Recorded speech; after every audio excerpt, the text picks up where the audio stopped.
सत गुरुदेव जी की जय। बंदी छोड़ पुष्प कवि साहब की जय। बंदी छोड़ गरीबदास जी महाराज की जय। स्वामी रामदेवानंद जी दादा गुरु महाराज की जय। बंदी छोड़ पूर्ण ब्रह्म पूर्ण परमेश्वर सतगुरु संत रामपाल जी महाराज की जय। परमात्मा क्षण प्यारी आत्मा कानपुर श्री रामचंद्र दास की औसत साहेब। भगत भाइयों, अभी हमारे भाई बहन सब जुड़ने वाले हैं, तब तक मंगलाचरण कर लेते हैं। सतगुरुदेव की जय हो। बंदी छोड़ पुष्प कवि साहब की जय हो। बंदी छोड़ गरीबदास जी महाराज की जय हो। स्वामी रामदेवानंद जी दादा गुरु महाराज की जय हो। बंदी छोड़ पूर्ण ब्रह्म पूर्ण परमेश्वर सतगुरु संत रामपाल जी महाराज की जय हो। परमात्मा क्षय प्यारी आत्माओं को कानपुर से रामचंद्र दास की सत्साहेब जय। बंदी गरीब नमो नमो सतपुरुष को नमस्कार गुरु की नहीं। सुर नर मुनि जन साधवा संतों सर्वसदी नहीं। सतगुरु साहिब संत सवे दंडोतम प्रणाम। आगे पीछे मधुए तिन कुंजा कुर्बान। नराकार निर्भीषणम काल जाल भय भंजनम।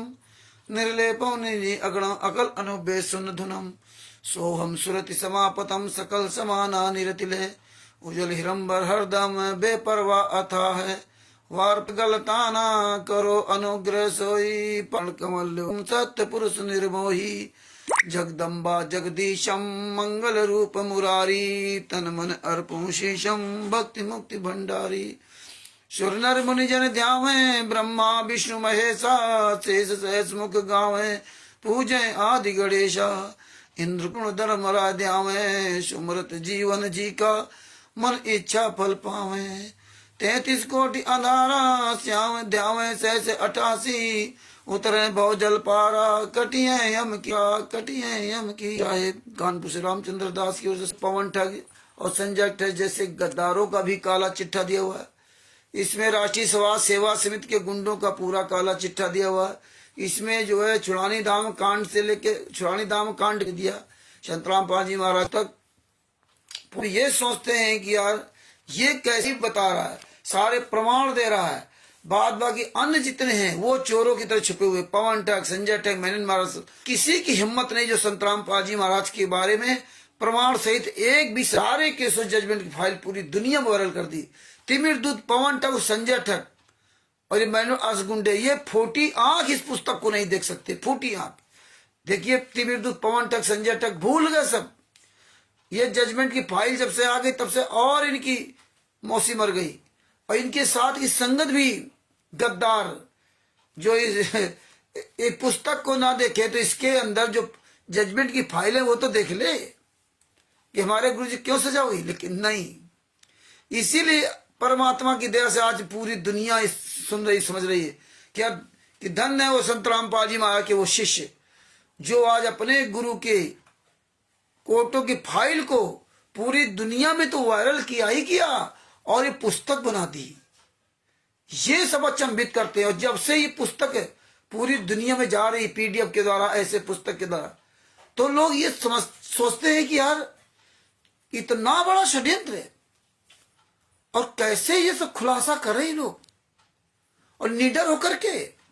भाई ये तो बहुत बड़ी टीम है। Bharat, Pakistan, America, Italy, Australia, Dubai, England, Canada, कहां ये बेल्जियम, कहां ये सब पूरा अपना साम्राज्य फैला रखा है। लेकिन फिर भी ये चंद लोग देखिए परमात्मा की दया से पूरी दुनिया समझने सच्चाई रख रहे हैं और एक एक एविडेंस है। जगत वाले भी इन पर जूता चला रहे, राष्ट्रीय समाज सेवा गुंडों के ऊपर, अन्य धर्म गुरु भी। तो भगत भाइयों, ये तो पुस्तक परमेश्वर ने गजब की पुस्तक बनवाई है। आसाराम जी, राम रहीम जी के शिष्य हैं। आज तक उनके शिष्यों ने या उनके पदाधिकारियों ने आसाराम जी केसों की जजमेंट फाइल किसी ने नहीं दी। राम रहीम के केसों के जजमेंट फाइल नहीं दी। भारत के इतिहास में पहली बार ऐसा हुआ है, पहली बार। और फिर भी अगर कोई संत रामपाल जी महाराज का शिष्य ये केसों से जानने से अनभिज्ञ बना रहा है या कोई कहते इसको देखना नहीं सुनना है, तो उसके तो कर्म फूटे। और परमात्मा दया करें, कुछ दिन बाद एक और पुस्तक आ जाएगी, संविधान से सतलोक तक का सफर, और इनकी ऐसी तैसी हो जाएगी। तो भगत भाइयों, आज का दिन आप सबको याद है।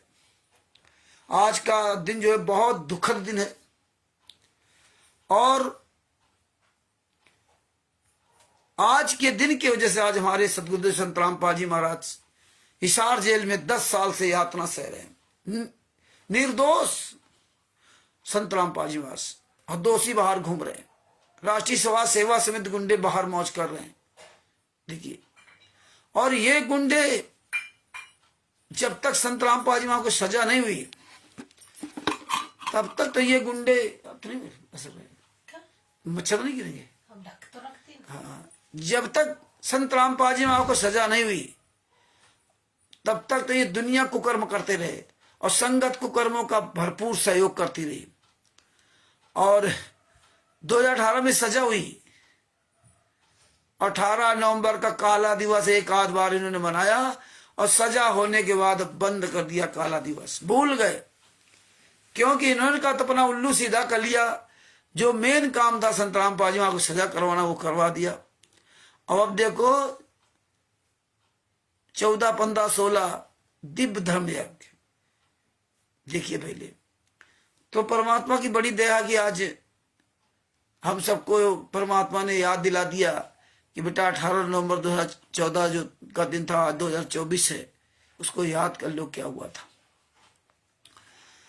भगत भाइयों, 18 नवंबर 2014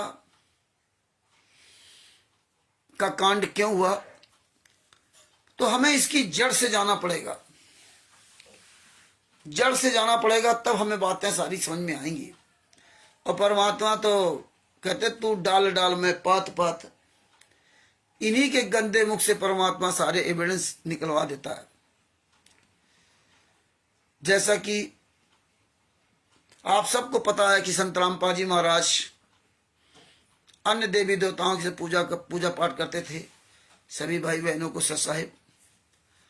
और ये लिंक जो है अधिक से अधिक शेयर करते रहें, ग्रुपों में बार बार शेयर करते रहें, जिसमें कोई भगत बाद में देखा है, पहले देखा तो जुड़ जाए।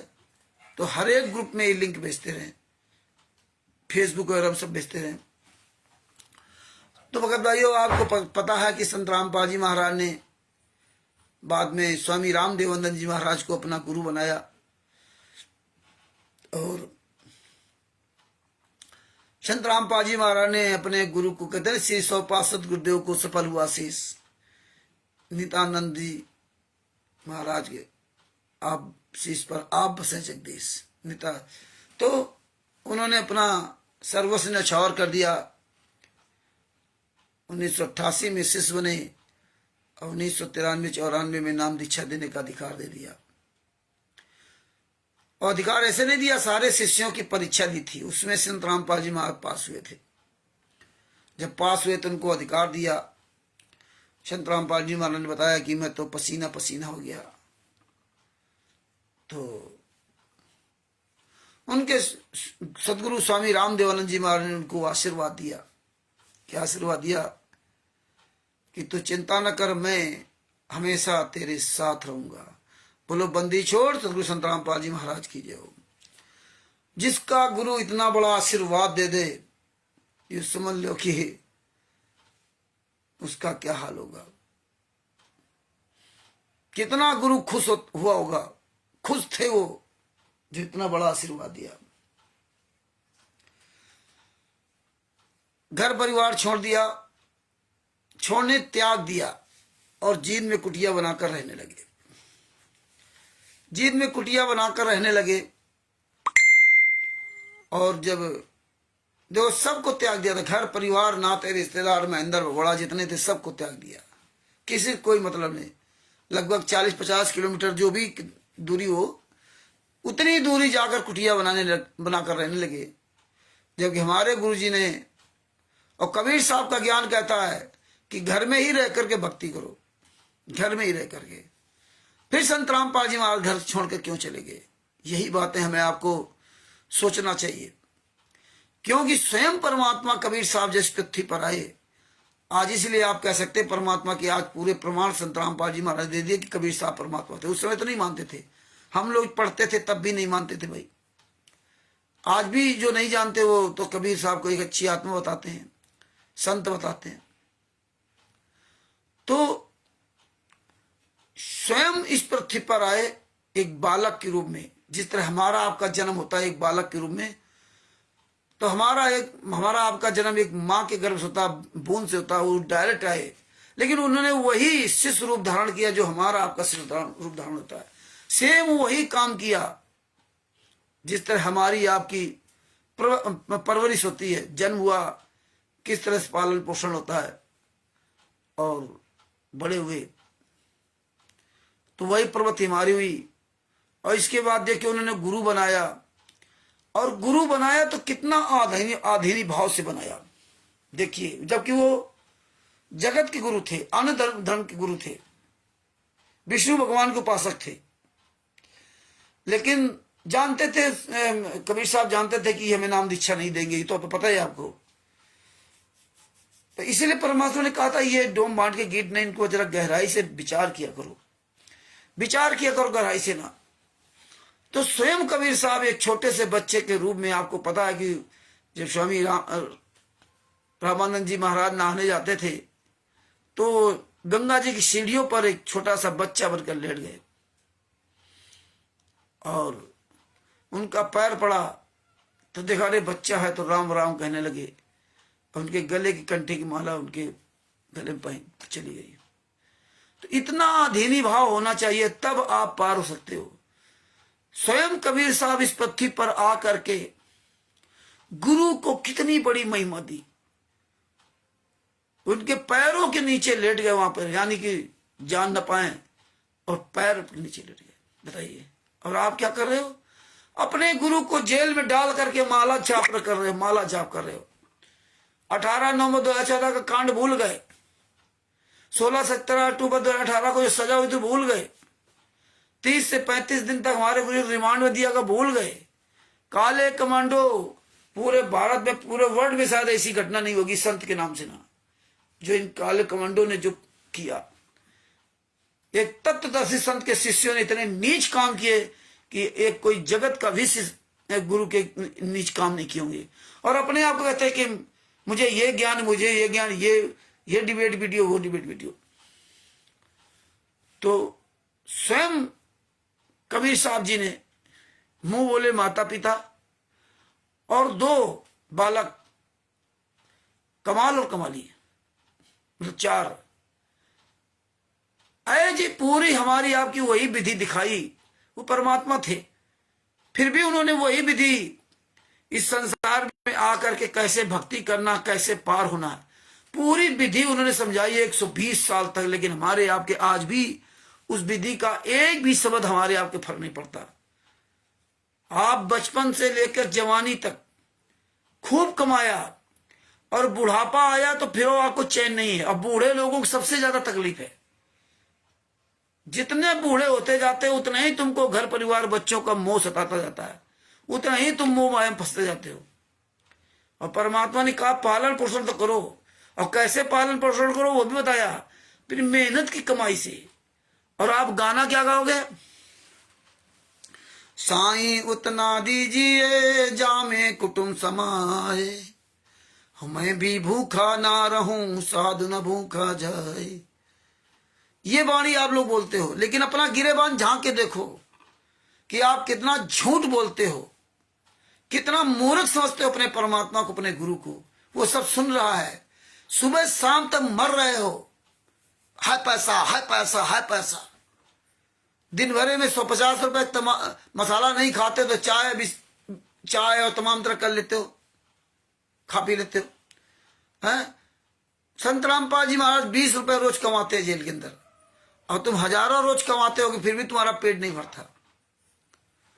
और गाना गाओगे साईं उतना दीजिए जामे कुटुंब समाए, और मैं भी भूखा ना रहूं साधु न भूखा जाए।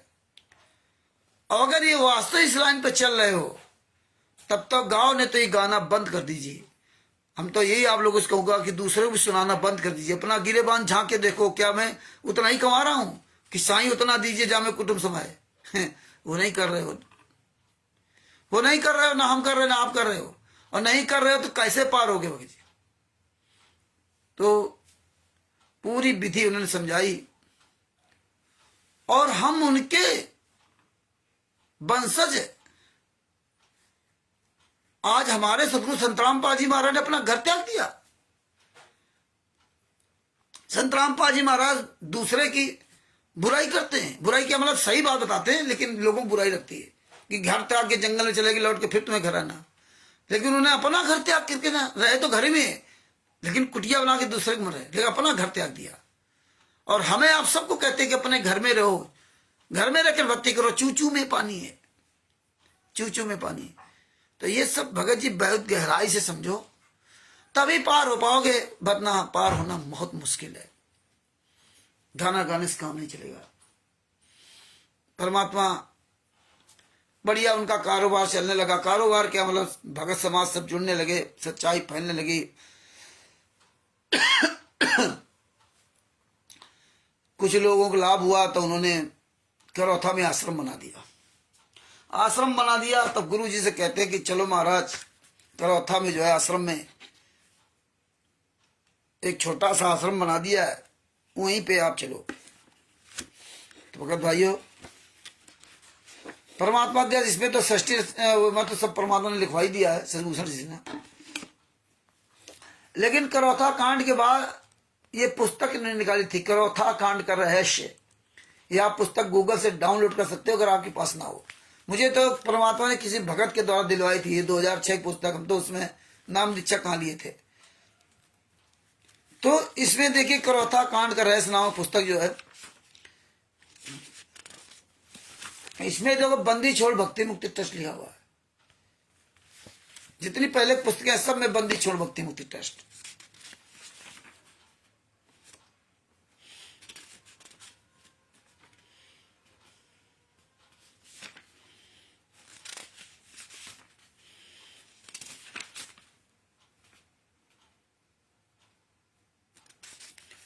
ये है पेज नंबर 9, करौथा कांड का रहस्य नाम पुस्तक का पेज नंबर 9।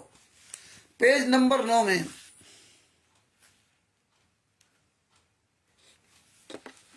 सबसे नीचे वाले चैप्टर में क्या लिखा है। सन 1999 में शिष्यों ने सदगुरु संत रामपाल जी से प्रार्थना की कि वे अपना अलग से आश्रम बनाएं ताकि भक्तों को दर्शन और भक्ति के लिए एक सार्वजनिक स्थल उपलब्ध हो सके। शिष्यों ने गांव करौथा जिला रोहतक में एक जमीन के टुकड़े का प्रबंध किया और महाराज जी से अनुरोध किया कि आप वहां पर एक आश्रम बनाएं।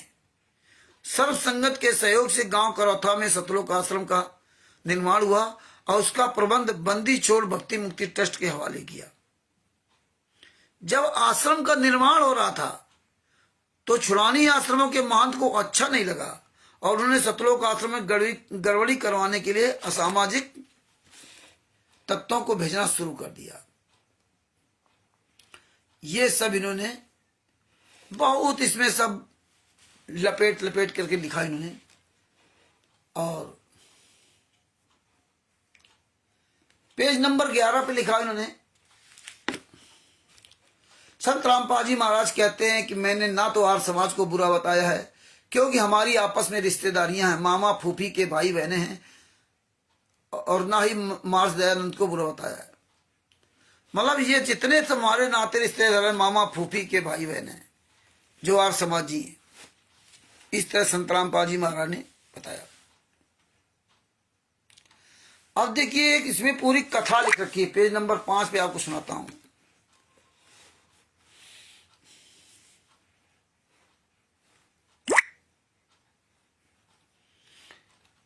इसमें लिखा है कि एक व्यक्ति बोला कि गलती तो आश्रम वालों की है, कि यह थी गलती तो आश्रम वालों की यह थी कि उन्होंने छुड़ानी वाले बाबा के आश्रम वालों के साथ मारपीट की थी।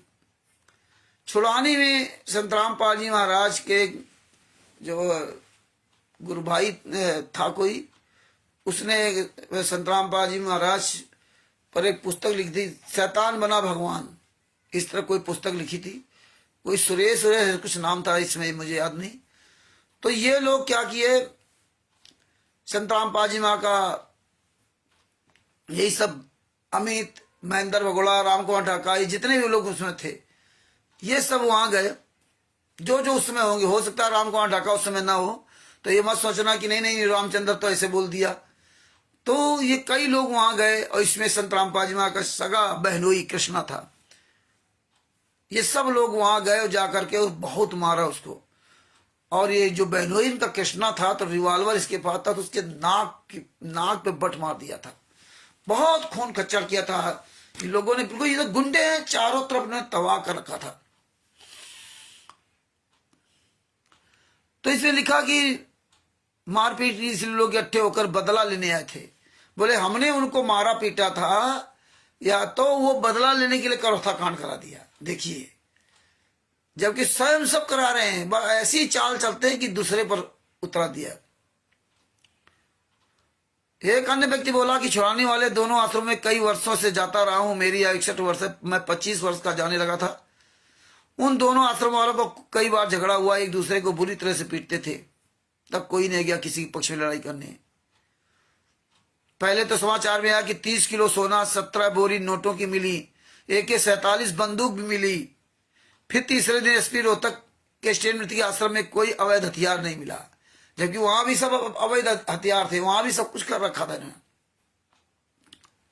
हाँ, वहां भी सब पूरा इन्होंने व्यवस्थित कर रखी थी। तो इस तरह से इन्होंने इसमें और भी नीचे लिखा। फिर बोले कि एक बात तो जो खबर बुरी थी, सोना मिला, नोट मिले, AK-47 राइफल, हथियार मिले, बहुत अवैध सामग्री मिली। वह पूरे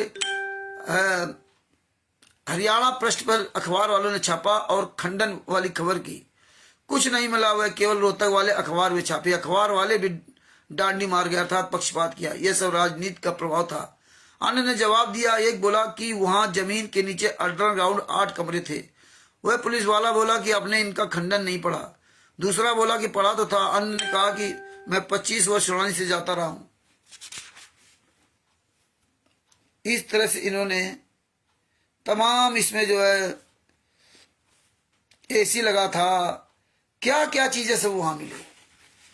तो इन्होंने करौथा कांड में भी कोई कसर नहीं रखी। ये पुस्तक आप पूरी पढ़ोगे, बहुत इसमें कुछ आपको समझने मिलेगा। और ऐसे हम आपको पूरी पुस्तक के बारे में अगर बताएंगे तो बहुत लंबा समय लग जाएगा। तो भगत भाइयों, इन्होंने इसमें लिखा कि टिप्पणी ये भी बिल्कुल झूठी है। ये पेज नंबर 47 है। बिल्कुल झूठी कि संत जी एक रईसी के नशे में डूबे हुए थे, क्योंकि एक तरफ रईसी तो दूसरी तरफ कर्जवान होना, ये सब आपस में मेल नहीं खाता। क्योंकि रईसी के लिए संत रामपाल जी महाराज के बैंकों के खाते पुलिस प्रशासन ने चेक कर लिए, जिनमें लगभग 1.25 लाख रुपए की नकदी मिली है। इसके अलावा ना तो कोई कारोबार मिला और ना ही कोई कुबेर का खजाना मिला। इसमें लिखा है कि टिप्पणी, यह खबर भी बिल्कुल गलत है और झूठी है कि संत रामपाल जी महाराज का ट्रांसपोर्ट तो क्या किसी प्रकार का कोई कारोबार नहीं है, जिसकी जांच पुलिस प्रशासन ने भी अच्छी तरह कर ली और आगे भी कभी भी कर सकती है। लेकिन कम से कम बिना जांच के ही निराधार खबर छापने लगे और ऐसे जनता के साथ खिलवाड़ हो रहा। पूना में सतगुरु रामपाल जी महाराज का एक शिष्य है जिसका ट्रांसपोर्ट का कारोबार है।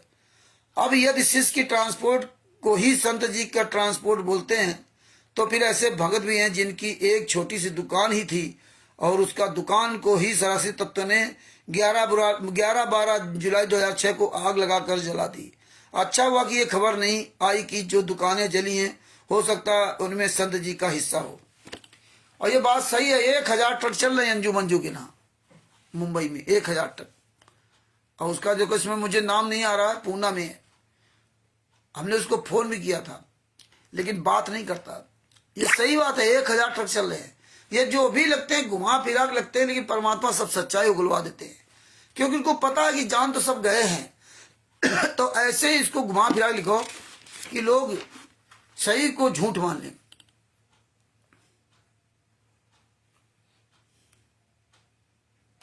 और कहा कि हाँ, ये बात सही है कि बंदी छोड़ भक्ति मुक्ति ट्रस्ट का था पर लगभग 30 लाख रुपए कर्ज है। ओफो, यदि इसकी सूची चाहिए तो ट्रस्ट के पास आकर ले सकते हैं और लेनदारों से मिलवा सकते हैं। बताइए, आश्रम बनाने में और आश्रम चल रहा है, वहां 30 लाख रुपए कर्जा भी हो गया। और बोले हम, तुम्हारी औकात होती तो इसमें दे देते वो सूची। तुम तो कभी भी ट्रस्ट का लेखा जोखा भी नहीं देते थे, जो साल भर में आप उसका जो है पूरा जो लेखा जोखा सरकार को पेश करते हो, वो भी नहीं दे सकते, वो भी नहीं दे सकते।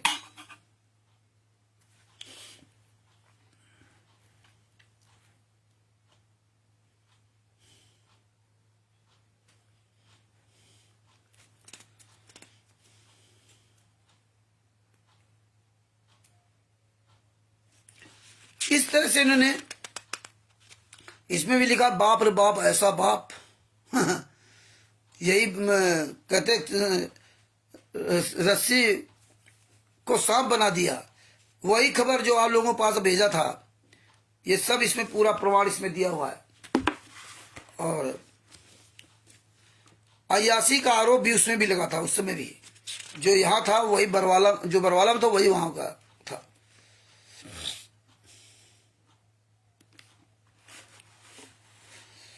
मिथ्या आरोप बलात्कार हुई औरतों को दूध में स्नान करवाकर शुद्ध किया जाता था।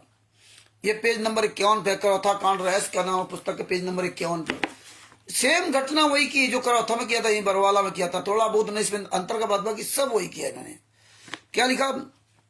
मिथ्या आरोप बलात्कार हुई औरतों को दूध में स्नान करवाकर शुद्ध किया जाता था। टिप्पणी, कहाँ है वो बेहूदी औरतें?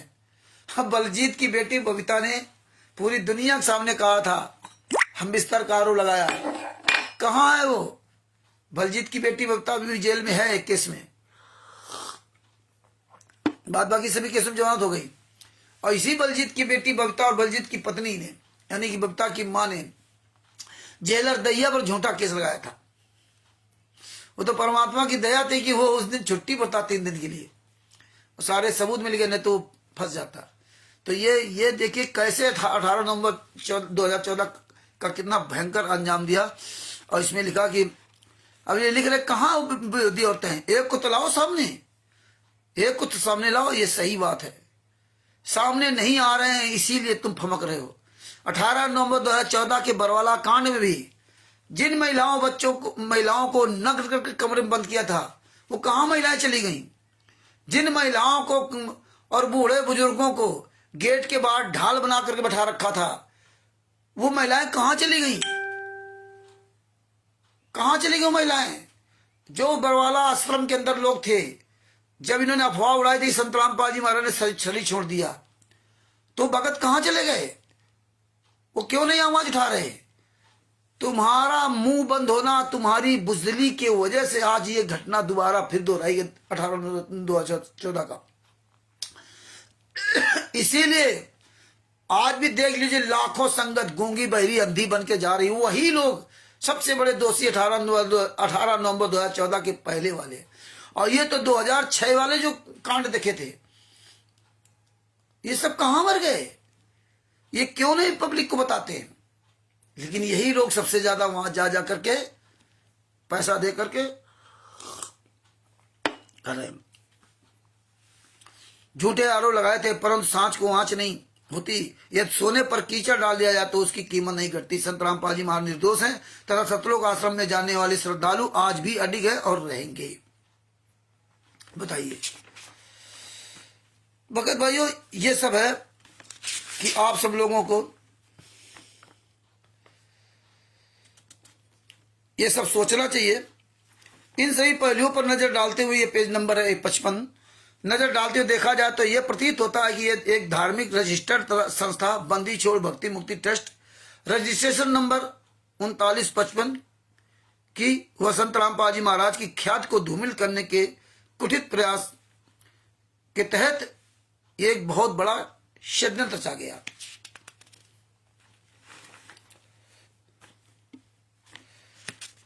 आश्रम की जमीन की रजिस्ट्री के बारे में पढ़ोगे तो आपको समझ में आएगा कैसे इन्होंने रजिस्ट्री मतलब बुआ के जगह भतीजी खड़ी करके रजिस्ट्री करवा ली इन्होंने। जमीन तुम्हारे नाम है और वहां इसमें क्या लिख दिया कि वो बुआ ने कह दिया कि मेरी तबीयत आज खराब है, मेरी भतीजी को लेते जाओ, इससे साइन करवा लेना। और इसमें तो लिखा जाट जाति जो है ना बहुत तर्क शक्ति होती है, फिर भी जाट आज समाजी हो तो सोने का सुहागा, और समाजी हो अगर जाट तो सोने का सुहागा। इसीलिए कहावत है चली कि 65वीं विद्या जाट विद्या। दूसरी कहावत है अनपढ़ जाट पढ़े जैसा पढ़ा जाट खुदा जैसा। देखिए ये है कमीने, जो पढ़ा जाट खुदा जैसा, अनपढ़ जाट पढ़े जैसा। जो अनपढ़ है तो वो तो पढ़े से भी ज्यादा विद्वान है, और पढ़ा जाट तो खुदा जैसा, मतलब जितने जाट ये सब भगवान है। ये देखिए, यह पेज नंबर 61 पर ये पुस्तकें भगत जी पढ़ा करो, आप सब लोग पढ़ोगे तब समझ में आएगा। ये देखिए सब हम परमात्मा के समय सब पुस्तक पढ़ते थे, सब में निशान लगा रखे थे। अब आप ऐसे सुनते होगे तो बोरियस महसूस करते हो कि रामचंद्र ये क्या कर रहे हैं। मैं एक तरफ से कहावत सुनाने शुरू कर देंगे तो बहुत कुछ मतलब हो जाएगा। तो इसीलिए मेन बातों पर आपको मतलब इसमें जो है वो कराना चाहता हूँ, जो मेन चीजें हैं उन पे आपको फोकस कराना चाहता हूँ, जिससे आप कम से कम उनको ढंग से समझ सको। और ये देखो, पढ़ो, भाई पुस्तक निकाल लो, पढ़ोगे भैया तो सब चीजें समझ में आएंगी, और नहीं पढ़ोगे तो देखो ये सब जाट खुदा जैसे हो गए, वहां पे सब भगवान बन गए। संत रामपाल जी महाराज तो भगवान नहीं बन पाए, लेकिन ये भगवान बन गए। अगर भगवान मानते होते तो आज ये इस तरह से नीच काम नहीं करते। तो भगत भाइयों,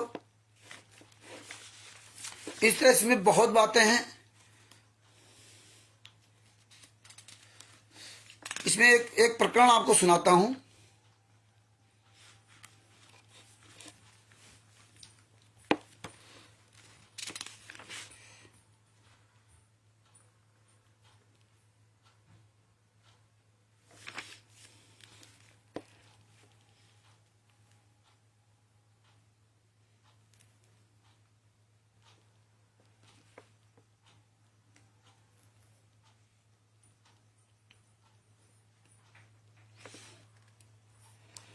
इसमें लिखा कि इन्होंने एक कहानी लिखी, तमाम संत रामपाल जी महाराज पर जो हम बिस्तर का आरोप, बलात्कार का आरोप, दुनिया का आरोप जो लगाया था, वहां भी इसी तरह आरोप लगाया था। इस तरह बड़ी लंबी कहानी लिखी, लेकिन मेन शॉर्टकट पे आता हूँ। इसमें लिखा है कि इन 3 अनुयायियों में से एक तो नाबालिग था। संत रामपाल जी की भक्ति के विषय में पुलिस अधीक्षक व उपायुक्त जज्जर को भी मिले, लेकिन उन्होंने भी कोई कार्रवाई नहीं की। उस बहन का पति बहुत शराब पीता था, फौज से सेवानिवृत्त था, पेंशन की शराब पी जाता था। इस तरह इन्होंने पूरी कहानी लिखते हुए लिखा कि उसके पश्चात बहन सरोज का अटूट विश्वास परमात्मा में हो गया, अधिक से अधिक समय सत्संग सुनने में लगाने लगी।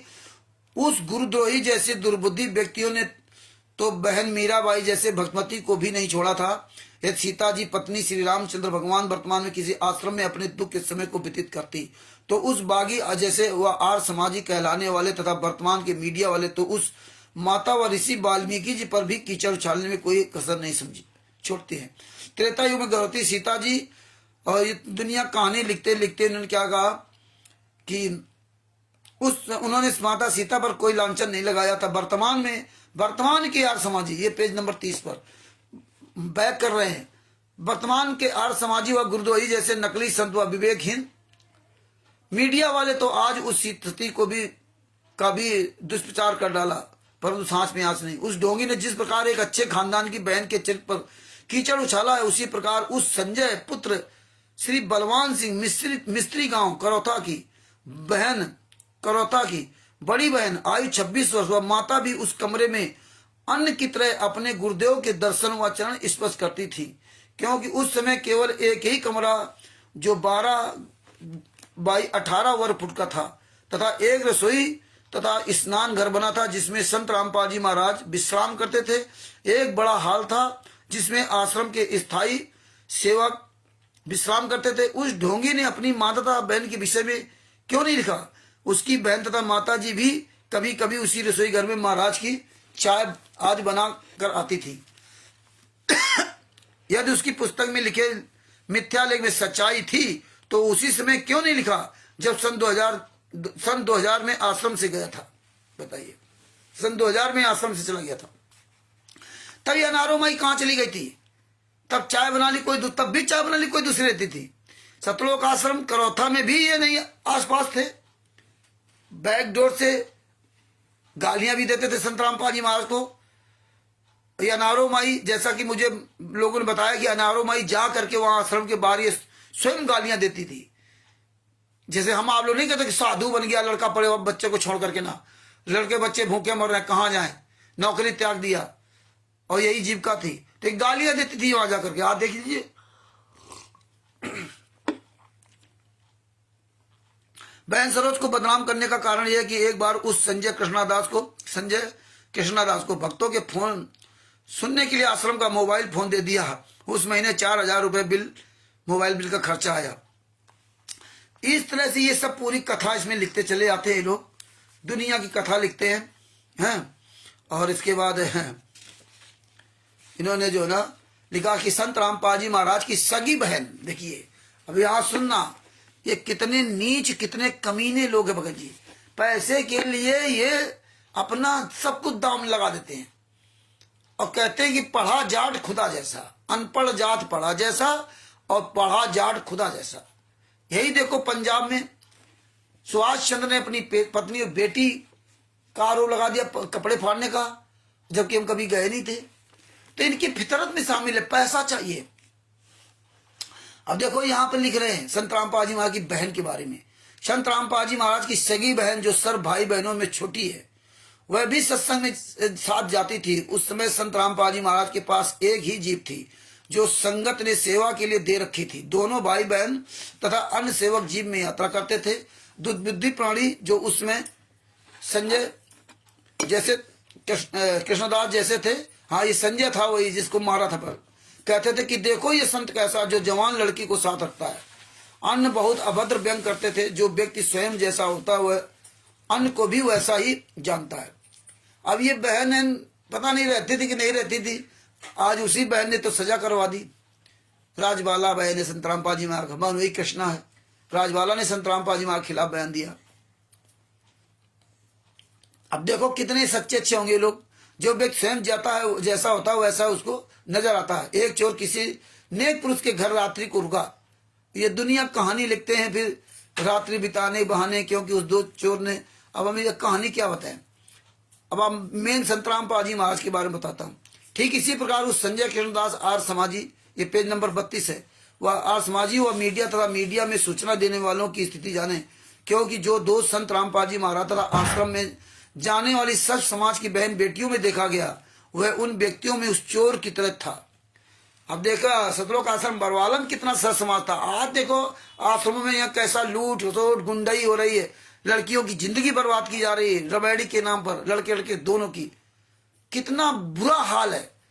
सतलोक आश्रम बरवाला के अंदर कितना बुरा हाल है। संत रामपाल जी महाराज ने खुद कहा कि आश्रम में गलत काम हुए, मैंने नहीं किए, समित वालों ने किए, गलत काम होते थे। तो ये सब जो ना इन्होंने सब पूरा इसमें मिलाया, दुनिया कहानी लिखी कि नोटों की बोरियां बरामद हुई, नोटों की भरी मिली, AK-47 गन इत्यादि मिली, 30 किलो सोना। फिर स्वयं लिखा कि आश्रम में कोई अवैध वस्तु नहीं मिली ना नोट ना कुछ। तो इस तरह से इन्होंने पूरा इसमें जो है ना खिचड़ी मिला रखी। सतलोक आश्रम बनने के पश्चात सतलोक आश्रम करौता में संत रामपाल जी महाराज की सगी बहन साध्वी बनकर रहती थी।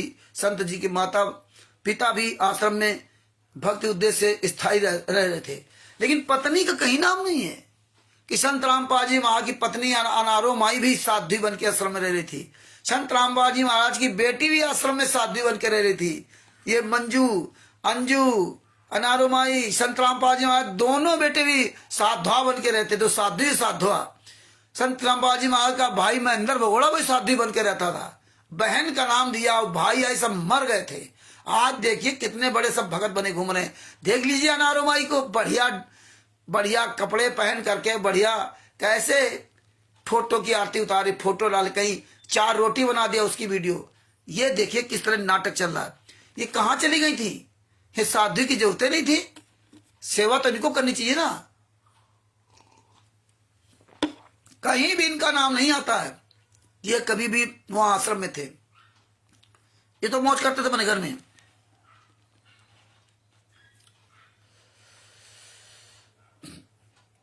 वास्तविकता है कि वो ढोंगी केवल आश्रम का भूखा था, उसकी ये दाल नहीं गली।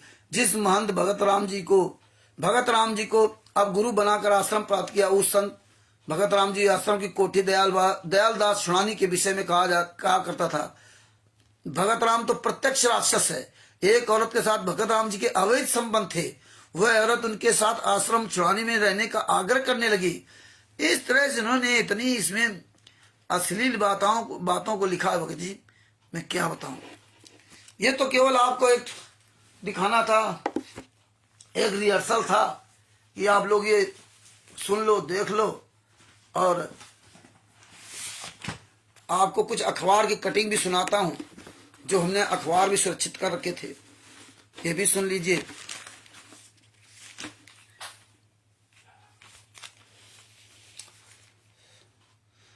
बेटे सहित 13 अन्य को भी कोर्ट ने सुनाई आजीवन कारावास की सजा। हिसार बरवाला के सतलोक आश्रम में साल 2014 में हुई यूपी के ललितपुर निवासी महिला रजनी की हत्या में भी बुधवार को अदालत ने इंजीनियर से संत बने रामपाल व उनके बेटे बीरेंद्र उर्फ ब्रिजेंद्र सहित 14 लोगों को सश्रम आजीवन कारावास की सजा सुनाई। कोर्ट ने कहा कि अब तक जब तक इसकी सांसें चलेगी,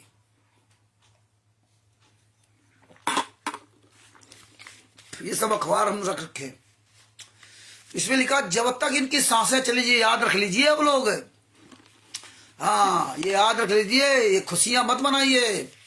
और जो मुंह में ताला लगा रखा ना, वो मुंह का ताला खोलिए, मुंह का ताला खोलिए, वरना 600 साल पहले भी कबीर साहब 120 साल तक रहे और चले गए, कुछ नहीं कर हुआ तुम्हारा, और अब भी आप मुंह पे ताला लगा रखे हो, अब भी आप बढ़िया नोट छाप रहे हो, दिन भर लगे हो, हाय माया हाय माया। तो सोच लो, सुन लो, ये अखबार ऐसे नहीं कि ऐसे दिखा रहा हूं। उनकी सांसें जब तक चलेंगी तब तक जेल में रहेंगे, तब तक सभी जेल में रहेंगे। सजा पाने वालों में एक महिला बबीता भी है, बलजीत की बेटी। अतिरिक्त जिला एवं सत्र न्यायाधीश देशराज चालिया की अदालत ने केस नंबर 430 के सभी दोषियों पर 2,05,000 रुपए का जुर्माना भी लगाया। जुर्माना नहीं देने पर इनकी संपत्ति जब्त करके वसूली की जाएगी। रामपाल और अन्य के वकील एपी सिंह ने कहा कि वे फैसले को कोर्ट में चुनौती देंगे। बता दें कि मंगलवार को ही कोर्ट ने हत्या के एक अन्य मामले में केस नंबर 429 में रामपाल व बेटे सहित 15 लोगों को उम्र कैद की सजा सुनाई थी। 429 में सजा सुनाई थी और इसमें एपी सिंह का नाम भी दे दिया कि एपी सिंह वकील है। देखिए ये हालात है भगत जी, किस तरह से एपी सिंह का नाम दे दिया गया, जिसका मोबाइल नंबर 9810368152, जबकि किसी भी केस में एपी सिंह नहीं है। 6 लोगों को दोनों केसों में सजा, रामपाल और उसके बेटे सहित 6 लोगों को हत्या के दोनों केसों में एक समान सजा मिली है। दोनों सजाएं एक साथ चलेंगी, लेकिन जुर्माना अलग अलग देना होगा। जिसे मानवता की चिंता नहीं, उस पर दया कैसे। जज ने कहा कि जिसे मानवता की चिंता नहीं है उस पर दया कैसे। सुनो संत रामपाल जी महाराज के बाजू आज परमात्मा चिल्ला रहे हैं। तथ्यों से साबित है कि रामपाल ने अन्य दोषियों के साथ मिलकर साजिश करके शिष्यों को भी नहीं छोड़ा। तथ्यों से साबित है कि अपने शिष्यों को भी नहीं छोड़ा। जो मानवता की चिंता नहीं करता, ना ही उसकी प्रकृति में दया है। अब बताइए, ना ही उसकी प्रकृति में दया है, वह किसी भी दया के लायक नहीं है। जिसके अंदर दया नहीं, वो दया के लायक नहीं है। अभियुक्तों के बर्बरता पूर्वक कृत्य के लिए सजा देता हूं, देशराज चालिया।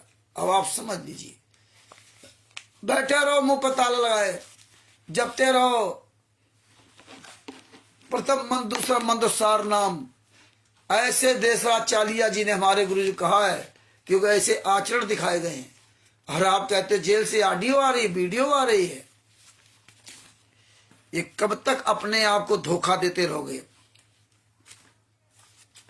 एक ये अखबार है अमर उजाला,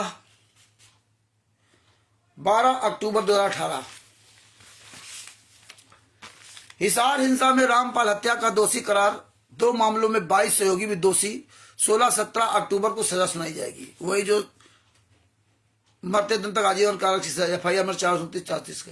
इसमें सुनिए, सब में अलग अलग चीज आपको सीखने मिलेगी, समझने मिलेगी, सुनने को मिलेगी। हिसार बरवाला सत्रों का आश्रम हिंसा में विशेष अदालत ने 6 लोगों की हत्या के 2 मामलों में बृहस्पतिवार को रामपाल समेत 23 लोगों को दोषी करार दिया।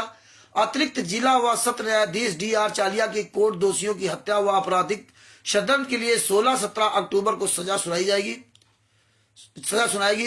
पहला मामला 4 महिलाओं और 1 बच्चे, दूसरा मामला 1 महिला की मौत का है। रामपाल को हिसार की सेंट्रल जेल से स्पेशल कोर्ट लाया गया। सुनवाई के दौरान वह 21 मिनट तक सिर झुकाए खड़ा रहा।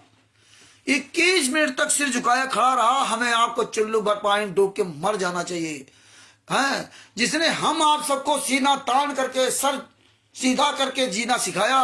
आज वो 21 मिनट तक जेल के सामने, कोर्ट के सामने सीना सर झुकाए खड़ा रहा। किसने सर झुकाया? हम आप जैसे गद्दारों ने सर झुकाया। और आज भी हम आप लोग चुपचाप घरों में बैठे हुए, मुंह पे ताला लगा रखा हो, बोलने की हिम्मत नहीं। अगर कोई आंदोलनकारी बोलता ना तो टांग खींचने वाले सब आ जाएंगे, अकल बताने वाले सब आ जाएंगे। लेकिन अपने गुरु के लिए बोलने के लिए मुंह नहीं खुल रहा। सब कुछ जानते हैं, किताब सामने होगी, हमें बोलना नहीं आता। मर जाओ चुल्लू भर पानी में डूब करके। केवल बोलना मुश्किल है। अरे तुम्हें हथियार को थोड़ी चलाना, तुम मुंह से बोल नहीं सकते। 24 घंटे में 5 मिनट नहीं अपने गुरु के लिए बोल सकते। भक्ति क्या करोगे? खाक है। मतलब हम कई लोगों को सुना कि अब नित्यनेम करना भगत जी, नित्यनेम कर रहे थे, शाम को रामायणी संध्या आरती कर रहे थे, दोपहर में रामायणी कर रहे थे, संध्या आरती कर रहे थे भगत जी, इसलिए फोन नहीं उठाया। बड़ा दुख होता है। बारे संध्या आरती करने वाले हैं, गुरु के लिए संध्या आरती कर रहे हो। संध्या आरती में लिखा क्या है? वो नहीं, गुरु के लिए 10 मिनट बोल नहीं सकते। ऐसी संध्या आरती करने से क्या फायदा? ऐसी रामायणी करने से क्या फायदा? परमात्मा ने कहा था ये तो मतलब काम करते करते सब कर लो। ये सुनने से नहीं होगा, इसमें जो बोला है उस पर चलो। गुरु के लिए 5 मिनट बोलने के लिए नहीं है। हम वही काम करते जिसमें मुझे लाभ दिखाई दे। गुरु के लिए 5 मिनट बोलने से हमें क्या लाभ है? नहीं लाभ होगा ना। आगे क्या कहा? 21 मिनट तक सर झुकाए खड़ा रहा। 2-3 बार उसने कहा कि मैं निर्दोष हूं। सुनवाई से पहले पुलिस और अर्धसैनिक बलों ने बुधवार शाम को शहर में फ्लैग मार्च किया। 17 अक्टूबर तक शहर में धारा 144 तथा निषेधाज्ञा लागू कर दी गई। रैपिड एक्शन फोर्स और अर्धसैनिक बलों के अलावा 4000 से अधिक पुलिसकर्मी तैनात किए गए। अब नहीं गए ये तारीख पर लोग। हाँ, तारीख पर नहीं गए उस दिन सब साफ रहा। यह है दोगलागिरी, ये संत रामपाल जी महाराज के शिष्यों की। उस दिन नहीं गए कि आज तो अब सजा हो ही गई, अब क्या करना जाके। अब तो अच्छी तरह से इनको बदनाम कर ही दिया। जज ने यही कहा है।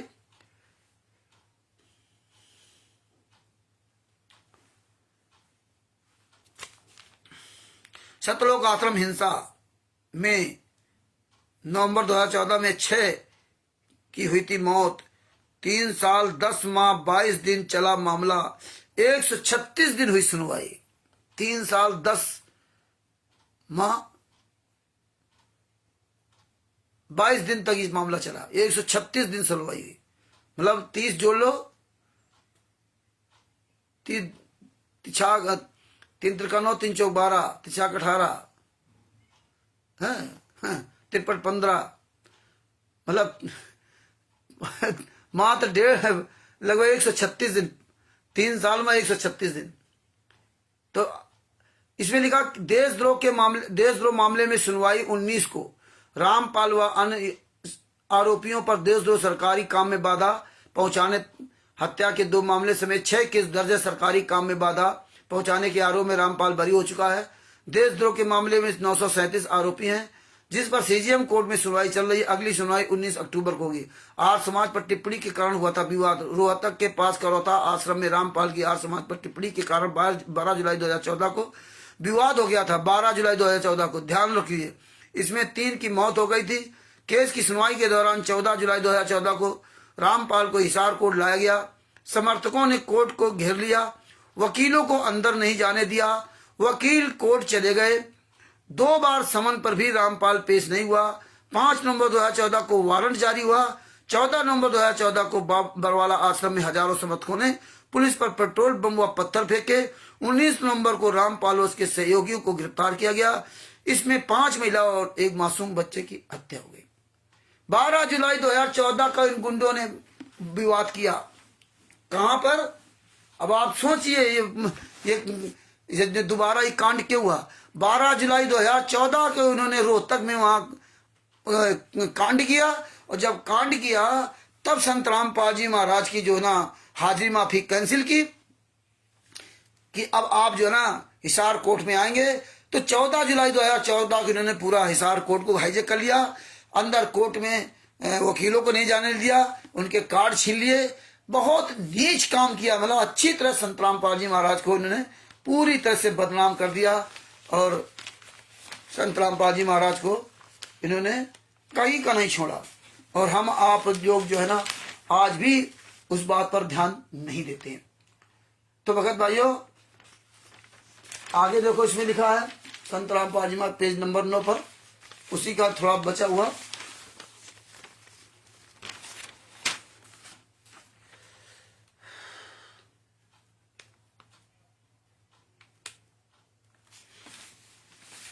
दोषी रामपाल और सहयोगियों पर 2 मामलों में हुई 136 सुनवाई। बरवाला सतलोक आश्रम हिंसा से जुड़े केस नंबर 429-430 में कुल 136 सुनवाई हुई। 3 साल 10 महीने 22 दिन तक चली सुनवाई में बृहस्पतिवार को सभी आरोपी दोषी करार दिए गए। केस नंबर 429 के तहत मामला दर्ज होने से लेकर फैसले तक अदालत में कुल 64 सुनवाई हुई। केस नंबर 430 में फैसले तक कुल 72 सुनवाई हुई। 430 में केस में सरकार की ओर से 4 वकील, जबकि रामपाल की ओर से 11 वकीलों ने पैरवी की। 11 वकीलों ने पैरवी की। सतलोक आश्रम हिंसा में 16 नवंबर को 5 महिलाओं और 1.5 साल के बच्चे की मौत हो गई थी। 16 नवंबर को मौत हुई थी, 16 नवंबर 2014 को। और उस दिन पुलिस तो अंदर गई नहीं थी। 18 की रात में संत रामपाल जी महाराज को अरेस्ट किया गया है। 19 तारीख को पुलिस वहां अंदर गई है, और ये 16 नवंबर को 5 महिला के बच्चे की इन गुंडों ने हत्या कर दी थी। मृतकों में रोहतक के भगवतीपुर की संतोष 45 वर्ष, दिल्ली की कविता 31 वर्ष, यूपी के बिजनौर की राजबाला 70 वर्ष, पंजाब के संगरूर की मलकीत कौर 50 वर्ष और 1.5 साल के बच्चे अर्थात आदर्श की मौत हो गई थी। हत्या के मामले में पुलिस ने केस नंबर 429 दर्ज किया था। इस केस में कुल 15 आरोपी बनाए थे। यूपी के बिजनौर की रजनी 25 की हत्या के मामले में केस नंबर 430 दर्ज किया गया, जिसमें इसमें 14 आरोपी बनाए गए थे। 6 दोषी दोनों मामले में शामिल थे। केस नंबर 429 में दोषी केस नंबर 429 के तहत 15 आरोपियों पर आईपीसी की धारा 302, 343 और 120 बी के तहत केस दर्ज किया गया। इसमें 6 मुख्य आरोपियों आश्रम संचालक सोनीपत के धनाना का रामपाल, उसका बेटा बीरेंद्र और ब्रिजेंद्र, हिसार के उगलान का जोगेंद्र, भिवानी के इमलौटा का राज कपूर समेत सभी को दोषी करार दिया गया। केस नंबर 430 में दोषी मुकदमा नंबर 430 में 14 आरोपियों पर आईपीसी की धारा 302, 343 और 120 बी के तहत मामला दर्ज किया गया था। इस मामले में रामपाल, बीरेंद्र, हिसार के उगलान का जोगिंदर, ये जोगिंदर भांजा है संत रामपाल जी सगा भांजा, भिवानी के इमलौटा का राज कपूर, सोनीपत के बड़गांव का राजन समेत सभी को दोषी करार दिया गया। ये आपके अखबार की न्यूज रही, अखबार की न्यूज। ये सब इसीलिए ये हमने सब परमात्मा के आशीर्वाद से, दया से सब सुरक्षित करके रखा हुआ है। इसके अलावा आपको दिखाता हूं रामपाल को बेटे समेत उम्र कैद। इसमें देखो संत रामपाल जी महाराज कोर्ट में, संत रामपाल जी महाराज गिड़गिड़ा रहे हैं। संत रामपाल जी महाराज कोर्ट में गिड़गिड़ा रहे जज के सामने, और हम आप यहाँ मौज कर रहे हैं, लीला कर रहे हैं, परमात्मा लीला कर रहे हैं। ये भी अखबार अमर उजाला का है। अमर उजाला 17 अक्टूबर 2018, जिस दिन सजा सुनाई गई है। सुन लो, रामपाल को बेटे समेत उम्र कैद। सतलोक आश्रम हिंसा 13 अन्य आरोपियों को भी उम्र कैद। बच्चे और 4 महिलाओं की हत्या का मामला, सजा पाने वालों में 3 महिलाएं भी हैं। हिसार बरवाला के सतलोक आश्रम में 2014 में हुई एक बच्चे और 4 महिलाओं की हत्या में आश्रम के संचालक रामपाल और उनके बेटे वीरेंद्र और विजेंद्र सहित सभी 15 दोषियों को अदालत ने उम्र कैद की सजा सुनाई। अब आप देखिए, वीरेंद्र और विजेंद्र ये सब बाहर घूम रहे हैं, संत रामपाल जी मान निर्दोष सजा काट रहे हैं, एक ही सजा, सेम सब कुछ है। दोषी करार दिया, सजा सुनाई। सजा पाने वालों ने 3 महिलाएं भी हैं। ये 11 अक्टूबर को दोषी करार दिया गया था। 11 12 अक्टूबर को दोषी करार दिया था। अतिरिक्त सत्र न्यायाधीश देशराज चालिया की कोर्ट ने मंगलवार को दोषियों पर 3 धाराओं में 2.5 लाख रुपए का जुर्माना भी लगाया। अलग अलग धाराओं में सुनाई गई सजाएं एक साथ चलेंगी। 64 बार हुई सुनवाई। केस नंबर 429 में 3 साल 10 माह और 22 दिन चली सुनवाई में 64 बार सुनवाई हुई। 11 वकीलों ने की रामपाल की पैरवी। रामपाल ने 3 बार जमानत याचिका लगाई जो हर बार खारिज हो गई। देखिए, ये लोग लगाते रहे जमानत याचिका और खारिज करवाते रहे। इनकी सबकी जमानत हो गई, संत रामपाल जी की जमानत नहीं। आगे क्या लिखा? सभी दोषियों को धारा 302 और 120B में उम्र कैद और 1 लाख रुपए का जुर्माना। धारा 343 में 2 वर्ष जेल और 5-5 हजार रुपए का जुर्माना। सभी सजाएं एक साथ चलेंगी, ये लगाया। कोर्ट की अमाना पर 19 नवंबर 2014 को पुलिस रामपाल को गिरफ्तार करने आश्रम पहुंची तो समर्थकों ने विरोध किया। हिंसा में बच्चे व 4 महिलाओं की मौत हो गई का मामला है। रामपाल ने कहा, क्या कहा आप सुनो। रामपाल ने कहा, कबीर भक्त हूं, सामाजिक कार्यकर्ता हूं, मुझ पर दया की जाए। संत रामपाल जी महाराज कोर्ट में दया की भीख मांग रहे जज से, और हम आप यहां पर लीला लीला चिल्ला रहे। लीला लीला चिल्ला रहे, परमात्मा है, परमात्मा है। भगत जी, संत रामपाल जी महाराज ने बताया कि गुरु और परमात्मा, गुरु होता है, परमात्मा होता है। परमात्मा से मिलाने वाला पुल होता है गुरु। तो कबीर साहब आए थे शरीर, वो परमात्मा के, उस समय बहुत ज्यादा अव्यवस्था फैली हुई थी। हमें परमात्मा ने बहुत समझाया। और कबीर सागर सल्लात के पेज नंबर 79 या 81 में लिखा हुआ है, नौतम श्रुति बूंद प्रकाशा। धनी धर्मदास जी से कहा था कि परमात्मा आप जो है ना, हमारी 42 पीढ़ियां कैसे तरेंगी। तो उन्होंने कहा था कि तुझे तो अपनी 42 पीढ़ियों की चिंता है, मुझे तो पूरे सारी जीवात्माओं को उद्धार करने की चिंता है। तुम 8वीं श्रुति हो, तुम 8वीं अच्छी आत्मा हो, लेकिन तुम डिसबैलेंस हो गए। तब उनका नाम शुद्ध करके परमात्मा ने जिंदा समाधि दी थी उनको, जिंदा समाधि। अब आज हम आप लोगों का आ जाए जिंदा समाधि तो नहीं जिंदा लोगे, जिंदा होकर के बोल नहीं पा रहे हो, मरे जा रहे हो रात दिन कमाए बुढ़ापा में। अब वो बुढ़ापा में जिंदा समाधि लिए थे। आज आप सब लोग अपने अपने गिरहवार में झांक के देखो कि हम कितना अपने गुरु के लिए वफादार हैं। खुदा आपको अपने से स्वयं निर्णय लीजिए। तो परमात्मा ने कहा, बताया कि देखिए मैंने 9वीं अच्छी आत्मा को छुपा रखा है, मिनी सतलोक में छुपा रखा है। और वो जो अच्छी आत्मा है वो नौतम श्रुति बूंद प्रकाशा, वो जो 9वीं अच्छी आत्मा है उसका माता पिता के संयोग से जन्म होगा। बूंद से, माता पिता के संयोग से उसका जन्म होगा, वो बिंद होगा। फिर बिंद से जो सतगुरु बनाएगा तब वो बचन वाला पुत्र कहलाएगा। तो संत रामपाल जी महाराज बचन के पुत्र हैं।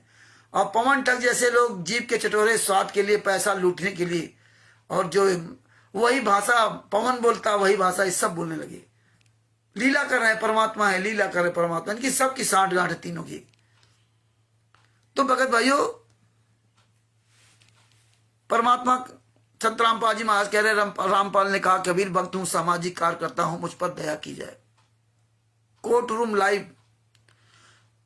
फैसले से पहले रामपाल ने जज देशराज चालिया के सामने गिड़गिड़ाते हुए कहा, और सबने बताया था कि जैसे फैसला सुनाया गया वैसे संत रामपाल जी महाराज सर पकड़ के जमीन में बैठ गए थे। जी, अरे शास्त्रम मरते दम तक आजीवन कारावास की सजा है, जेल के ही अंदर तुम्हें मरना पड़ेगा। और तुम यहां लीला लीला चिल्ला रहे हो।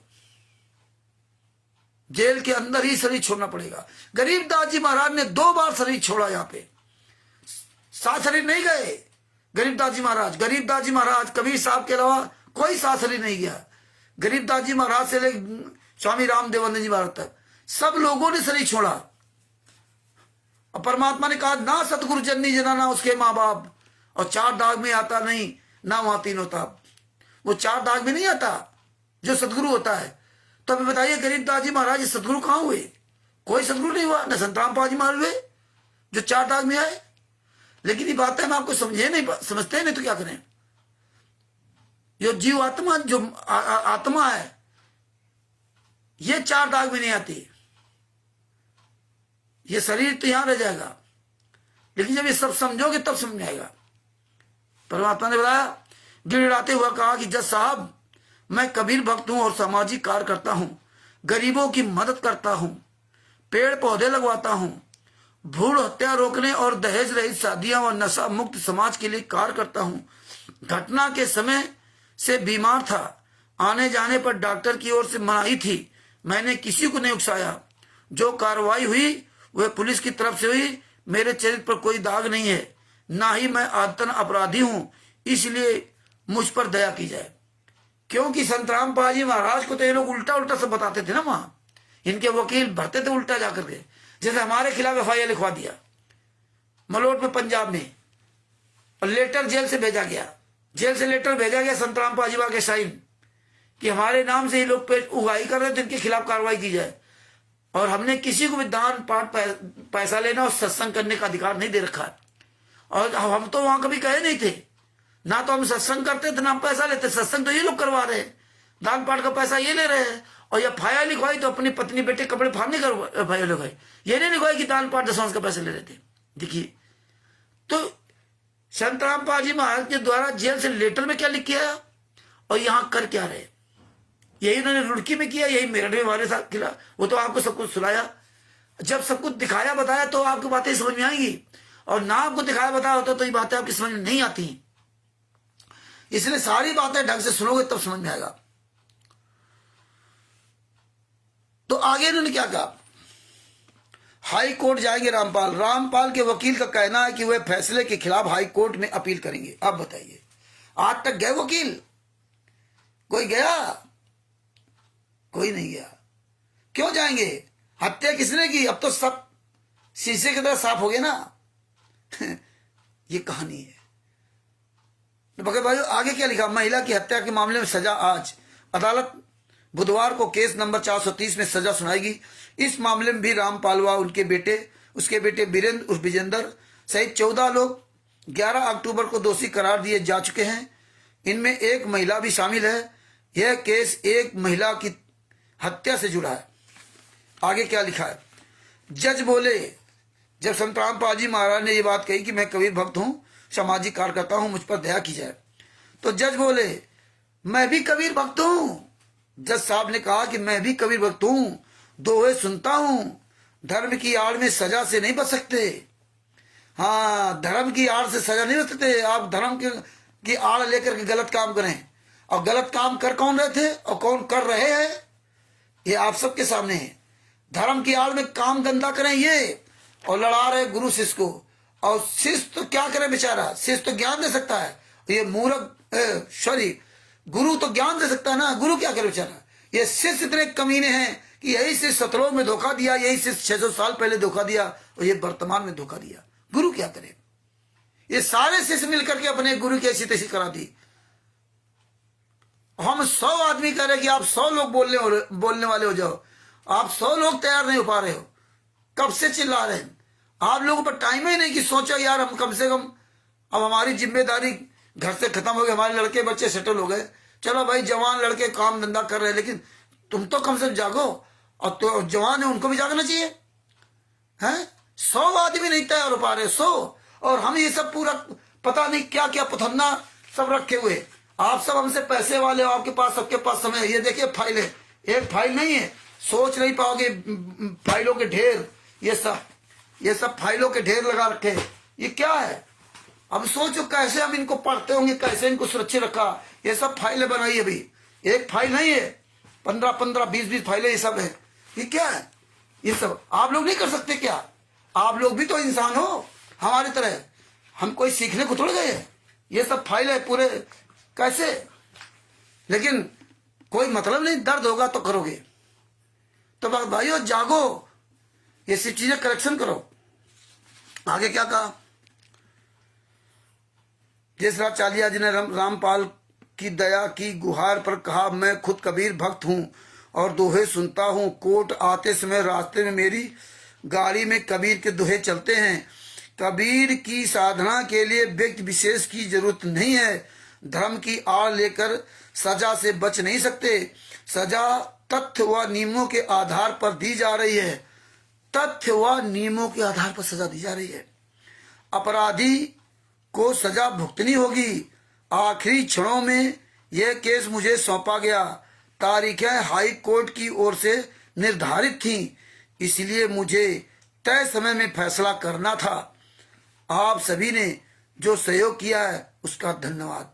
मतलब अन्य लोगों जो कहा, तो ये इस तरह से संत रामपाल जी महाराज को मतलब जो है ना उनके साथ इतना ही गलत किया। और देखिए ये आपको उस दिन भी सुनाया था, दोबारा फिर सुना देता हूं। जेल में कमाई 600 रुपए और खर्च 5100 रुपए करेगा राम रहीम। यह अखबार की खबर है, कानपुर 21 सितंबर 2017। सिरसा हरियाणा के जेल विभाग के महानिदेशक जेल विभाग, पूरे हरियाणा की जेल विभाग के महानिदेशक केपी सिंह ने मीडिया में डेरा प्रमुख गुरमीत सिंह के स्वास्थ्य व विशेष सुविधा दिए जाने की खबरों को भ्रामक बताया है। जेल प्रशासन ने गुरमीत सिंह के लिए खेतीबाड़ी का काम निर्धारित किया है और संत रामपाल जी महाराज के लिए बागवानी का काम दिया गया है। इसमें भी बागवानी आती है। उसकी बैरक के साथ खाली जगह है, अंदर रहेगा बाहर नहीं, खाली जगह है जिसमें उसे सब्जियां लगाने का काम दिया गया है। अक्टूबर के प्रथम सप्ताह में वो सब्जी लगाएगा, उसे 20 रुपए प्रतिदिन दिहाड़ी दी जाएगी। अब बताइए, यही है संत रामपाल जी महाराज को। जेल का एक नियम होता है। संत रामपाल जी महाराज भी बागवानी वहां देखेंगे और उनको 20 रुपए रोज मिलता है। 20 रुपए प्रतिदिन दिहाड़ी दी जाती है। इस हिसाब से वो महीने भर में 600 रुपए कमाएगा। उसकी मां ने जेल में खाते में 5000 रुपए जमा कराए हैं। उसकी मां ने भेजे 5000 रुपए, जिसमें वो जेल की कैंटीन से अपने लिए खाने पीने का सामान खरीद सकता, कैंटीन से ना खरीद सके। एक सवाल के जवाब में उन्होंने बताया कि किसी भी कैदी के खून के रिश्ते के, ये ध्यान से सुनो, किसी भी कैदी के खून के रिश्ते के 2 लोगों से फोन पर बात करवाने का जेल का नियम है। सिर्फ 2 लोगों पर, किसी भी खून के रिश्ते से 2 लोगों का नियम है। इन फोन नंबरों की पुलिस जांच पड़ताल के बाद ही कैदी की बात करवाई जाती है। गुरमीत सिंह ने 2 फोन नंबर दिए हैं, जिसमें एक नंबर हनीप्रीत का है और जबकि दूसरा उसका खुद का है। आज बताइए, राष्ट्रीय सेवा समिति के गुंडे अंजू मंजू अनारो माई, ये सब दोगले की औलाद नंबर क्यों नहीं बताते? किसका नंबर दिया गया है? 2 नंबर किसके दिए गए हैं ये नहीं बताते। ये अखबार की कटिंग है, ये परमात्मा ने सुरक्षित रखवाई है, जिसके वजह से हम लोग इनको मुंह तोड़ जवाब दे सकते हैं। इसलिए कहते हैं कि रामचंद्र पागल है। तो पागल तो बनना ही पड़ेगा भैया। जिसको समझदार बनना बनता रहे, हमें तो पागल ही बनना पड़ेगा। और पागल ही से, ऐसे समझदार होने से क्या फायदा? तो भगत भाइयों, ये सब चीजें आपको बता रहा हूं। दूसरी बात, आपको एक और आपको मेन चीज बता रहा हूं। एक कॉपी हमारे पास इस समय में नहीं मिल रही है। ये कॉपी आपको दिखा रहा हूं। ये कॉपी उस समय की है, बरवाला कांड होने के पहले, एक आध दिन पहले इन्होंने क्या किया, कबीर परमेश्वर भक्ति ट्रस्ट से सबसे पैसा निकालना शुरू कर दिया। अब जान गया कि संत रामपाल जी वहां फंसेंगे नहीं, तो इन्होंने पैसा निकालना शुरू कर दिया। क्या पैसा निकाला? देखो, टाइम्स ऑफ इंडिया की रिपोर्ट है। Over ₹1 crore withdraw from ashram account as cops close in on Rampal, 22 November 2014। इसमें लिखा, Barwala even as full scale police and a paramilitary operation to arrest controversial preacher Rampal were underway at Barwala in Hisar, and the cops were virtually knocking at the ashram gate. Transaction amounting to over a crore rupees were made in bank account of ashram trust, including the one in the Barwala branch of Punjab National Bank. It was revealed on Friday. In fact, sensing that the police were closing in. मतलब इन्होंने कहा कि जो बरवाला में Punjab national bank है, जो कबीर परमेश्वर भक्ति ट्रस्ट का उसमें खाता है, उससे इन्होंने 1 करोड़ रुपए निकाले। 1 करोड़ रुपए निकाले। अब खाता कर दो फटाफट खाली, क्योंकि खाता खाली नहीं करोगे तो अब जो है सरकार कहीं ना कहीं जो है ना, ऐसा ना हो कभी परमेश्वर भक्ति ट्रस्ट का मतलब जो है वो आ जाए। और उसी तारीख को बैतूल में वहां भी पंजाब नेशनल बैंक है, पंजाब नेशनल बैंक में वहां भी विष्णु साहू ने वहां पे लगभग 1 करोड़ रुपए वहां निकाले, 1 करोड़ या उससे ज्यादा पैसे निकाले थे। उसकी कॉपी इस समय मेरे पास नहीं मिल पा रही है, मोबाइल में थी, अब इतने साल से पता नहीं कहां डाइवर्ट हो गई, और लेकिन वो हमारे हार्ड डिस्क में सब होगा। ये 1 करोड़ रुपए ने निकाला। ये सब देखो, ये सब है पूरा भगत जी, ये सब फोटो कॉपियां सब पूरी सब बना रखी है, ये कोई डोम भाट की गीत नहीं है। हाँ, यहाँ आप लोगों को सुनने में क्या तकलीफ हो रही हो कि यार इतना टाइम ले रहे हैं, लेकिन यहाँ किस तरह परमात्मा ने सब याद कराया है। जानना अलग बात है और वो बातों को सही ढंग से पेश करना सबसे बड़ी बात है। ये संत रामपाल जी महाराज दया है, तो इसलिए हम आप तक ये मतलब इस टूटी फूटी भाषा में आप तक ये सच्चाई पहुंचा रहा हूं। लिखा, but from November 2014 when preacher for Baba arrest peaked, money was withdrawn in quick succession over 2 days and 55 lakh was withdrawn from the account of ashram Kabir परमेश्वर भक्ति ट्रस्ट। 1 करोड़ निकाला 2 दिन के अंदर उन्होंने 1 करोड़ 55 लाख रुपए कबीर परमेश्वर भक्ति ट्रस्ट निकाल लिया। आओ तुम्हारी औकात सामने, तभी तो हमको कहते हैं रामचंद्र पागल है, पवन संजय गद्दार सब जानते हैं। रामचंद्र तो गाली देता है, मतलब मूर्खों को समझा देते हैं कि रामचंद्र, इनको मूर्खों को समझा दो और मूर्खों को बात समझ में आती। ये नहीं समझा कि सामना क्यों नहीं करते यार, वो रामचंद्र गलत या सही है, सामने तो आओ ना, तुम चोर की तरह छुप क्यों रहे? ये बात नहीं करते। जिस दिन ये सवाल उठाने लोगे उस दिन सब बातें समझ में आएंगी। अब देखिए आगे क्या आगे और मजेदार सुनी बात। This account number 55 lakh was withdraw from the account of ashrams Kabir परमेश्वर भक्ति ट्रस्ट। संत रामपाल जी महाराज का होता ही तो क्या पैसे निकाल लेते क्या है? The account number 1631002100020895। हिंदी में बता दें, अंग्रेजी हिंदी दोनों मिक्स हो गई। 16 अंग्रेजी में बताते हैं 16310000200895, मतलब 895 आखिरी में खाता number. Was opened on October 1 अक्टूबर 2012। 1 अक्टूबर 2012 को इन्होंने खाता खोला था और 1 अक्टूबर 2012 खाता खोला था और 1 जनवरी 2012 को 1/3/2012 को उन्होंने ट्रस्ट बनाया था। जनवरी फरवरी मार्च, 1 मार्च के आसपास इन्होंने ट्रस्ट बनाया था। 1 मार्च 2012 में इन्होंने ट्रस्ट बनाया और खाता इन्होंने खुलवाया 1 अक्टूबर 2012 में खाता खुलवाया। With in opening balance 34.73 lakh था ओपनिंग बैलेंस, मतलब जिन्होंने खाता खुलाया था तो इसके बाद उसमें 34.73 लाख रुपए था। When the authorized came to know about this, the administration asked the bank to freeze the account on नवंबर 2017 को, मतलब नवंबर 2017 को मतलब जो है दिखा रहे फ्रीज किया। It till hand RS 61.94 lakh उस समय 61.94 लाख रुपए था। 61.94 लाख रुपए था जब नवंबर 2017 में ये खाता सीज किया गया, फ्रीज किया गया। द एडमिनिस्ट्रेशन आल्सो फाउंड, अब देखिए मजे की बात है, the administration also found RS 6 lakh रुपए इन अंडर अकाउंट ऑफ बंदी छोड़ भक्ति मुक्ति ट्रस्ट। बंदी छोड़ भक्ति मुक्ति ट्रस्ट में केवल 6 लाख रुपए, हाँ, और अन्य खातों में करोड़ों रुपए। यहां खाता अलग, बैतूल खाता अलग। बंदी छोड़ भक्ति खाते में 6 लाख रुपए मात्र है। Also associated with the ashram, then the official rush to check the ashram's other bank account in Barwala. क्योंकि अगर बंदी छोड़ भक्ति मुक्ति ट्रस्ट में जितना पैसा होता है, बंदी छोड़ भक्ति मुक्ति ट्रस्ट के नाम से जितने भी आश्रम होते, सब सरकार उसको जो ना अपना जो 27 करोड़ रुपए उनसे वसूल लेती।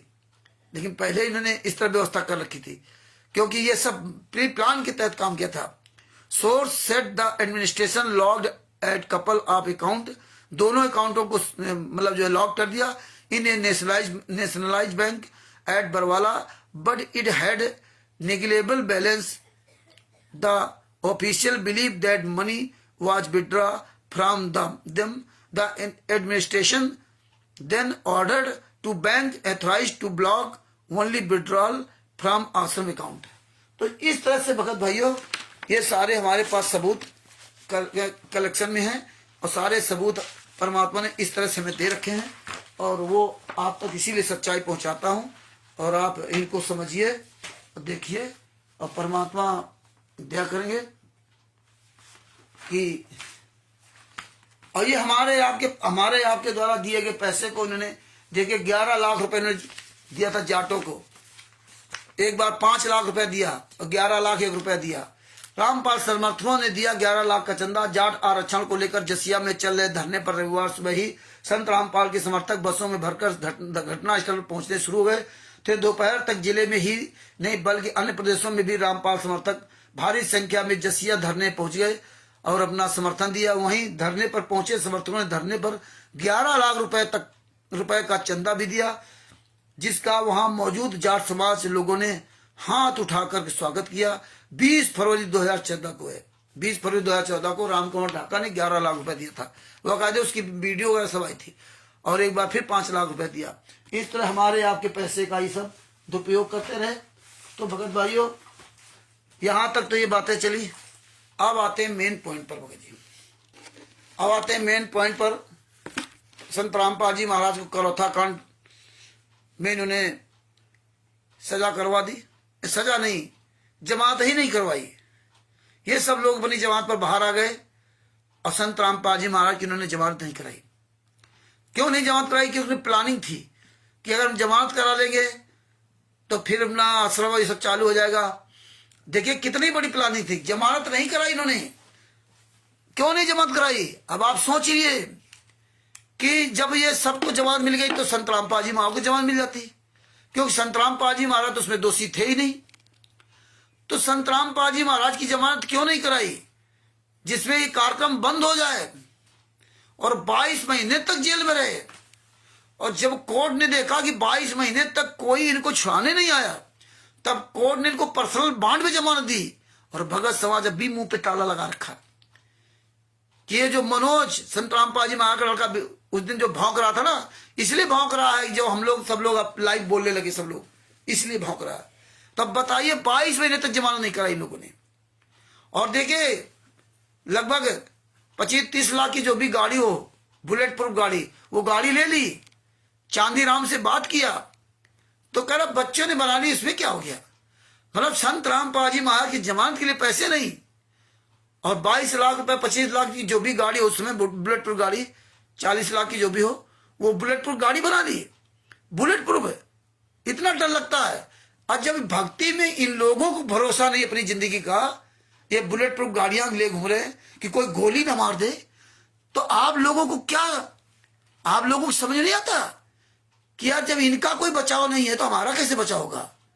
इतना ही घबराते हैं। तो अब उसका नंबर कैसे मिला? बड़े मुश्किल में नंबर मिला था। नंबर जानते हैं परमात्मा की दया से रामचंद्र को कहां से कहां नंबर मिलाते हैं। इसके बाद देखिए उल्टा चक्र शुरू कर दिया। संत रामपाल जी महाराज को पर्सनल बॉन्ड में जमानत दी गई। संत रामपाल जी महाराज जेल से बाहर आ गए। आने के बाद इन्होंने संत रामपाल जी महाराज को अपना अंडर अरेस्ट में ले लिया। अंडर अरेस्ट लेने में पहले 2006 में तो बसंत सैनी ने कहा, ये बात बताई थी ग्वालियर में आकर के बसंत सैनी ने, कि संत रामपाल जी महाराज ने प्रथम नाम देने, प्रथम नहीं तीनों मंत्र देने का अधिकार दे दिया था। अभी एक दिन और बात करवाई थी किसी से, तो बोले प्रथम नहीं तीनों मंत्र देने का अधिकार, मतलब मंत्र देने का अधिकार दे दिया था, लेकिन महेंद्र ने मना कर दिया था। अब बताइए, स्वामी रामदेवानंद जी महाराज ने संत रामपाल जी महाराज को तीनों मंत्र देने का अधिकार दिया और वो मना कर देते, और बोले महेंद्र जी ने मना कर दिया था कि हम नहीं देंगे। महेंद्र जी ने मना कर दिया। फिर एक महिला के द्वारा लगभग 20 दिन नाम दीक्षा दिलवाई गई। और यही बात आपको समझना पड़ेगा। जो आप कहते हो हम तो आश्रम में नाम दीक्षा लिया था, वहां तो संत रामपाल जी महाराज खुद वहां पर स्वयं थे। तो देखिए, जब संत रामपाल जी वहां स्वयं थे, महिला के द्वारा नाम दीक्षा दिलवाई जा रही थी, और उन नाम दीक्षा लेने वालों से कह दिया जाता था कि गुरु जी को न बताना, और नहीं तो गुरु जी नाराज हो जाएंगे। और हम आपके तो परमात्मा परमात्मा, उनको तो सब पता है, गुरु जी को मत बताना नहीं तो नाराज हो जाएंगे। तो परमात्मा का है कि ये भी लोगों ने मान लिया कि हमको बताया नहीं। अगर मैं आदेश देता, अधिकार देता महिला को, और हमसे अगर पूछ देते तो क्या मैं नाराज हो जाता? ये भी मांगे, मान लिया। इसलिए संत रामपाल जी महाराज ने 2001 में कहा था ये कबीर पंथ फेल होने जा रहा। उन्हें बता दिया था पहले ये फेल होने जा रहा, 2001 में कह दिया था। इसीलिए संत रामपाल जी महाराज ने कहा था ये आश्रम जो होते हैं ना, संत की जान के दुश्मन होते हैं। ये सुन लीजिए, सब कुछ खुलासा परमेश्वर कर दिया था। एक महिला के द्वारा नाम दीक्षा दिलवाई गई, और आशीर्वाद संत रामपाल जी महाराज। जब वो फेल हो गया तो उन्होंने डीवीडी चालू कर दी। डीवीडी चालू कर दी, आशीर्वाद संत रामपाल जी महाराज से। नाम दीक्षा डीवीडी द्वारा, आशीर्वाद संत रामपाल जी महाराज से। जैसा कि हमें सुनने में आया है कि ये डीवीडी उनके लिए बनाई थी संत रामपाल जी महाराज ने, जो सुन नहीं सकते, जो सुन नहीं सकते, जो बहरे होते हैं बेचारे, कान से बहरे हैं, उनके कान में लगा दिया जाता था। जैसा कि हमने सुना, ये डीवीडी बहरों के लिए थी। और जैसे भी हो, लेकिन गुरु जी ने किसी को भी नाम दीक्षा देने का अधिकार नहीं दिया, और किसी भी भक्त ने नहीं पूछा। इतना बताने के बाद भी सत्संग में संत रामपाल जी महाराज इतना इशारा किया, सतगुरु सहन पहचाने पावे अटल सुहागरे। संत रामपाल जी महाराज ने स्पष्ट किया कि एक महिला के द्वारा 15-20 दिन नाम दीक्षा ली गई, परमात्मा ने रोका क्यों नहीं? हमको हम सवाल क्या करेंगे, जब इतने दिन नाम दीक्षा दी जा रही तो संत रामपाल जी महाराज ने रोका क्यों नहीं? तो 20 दिन नाम दीक्षा दी गई, संत रामपाल जी महाराज ने रोका क्यों नहीं? क्योंकि काल का उनका अनुबंध है। जब पूछोगे तब बताएंगे। सदगुरु है, ये ज्ञान देने आए हैं, अब ज्ञान से आप स्वयं निर्णय लीजिए। तो ऐसे तो आप कहोगे विदुर जी के बारे में कहते हैं विदुर जी सच बोला, सच बोला। संत रामपाल जी महाराज ने क्यों नहीं बोला? संत रामपाल जी महाराज सदगुरु है, वो ज्ञान देने वाले हैं, वो कोई हमारे जैसे आम आदमी नहीं है।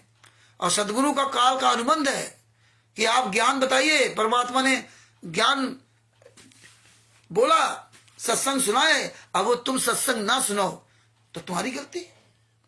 ये तो अब समझ में आ रहा ना कि महिला द्वारा नाम दीक्षा दिलवाई गई थी। सत्संग सुनते हैं कहाँ?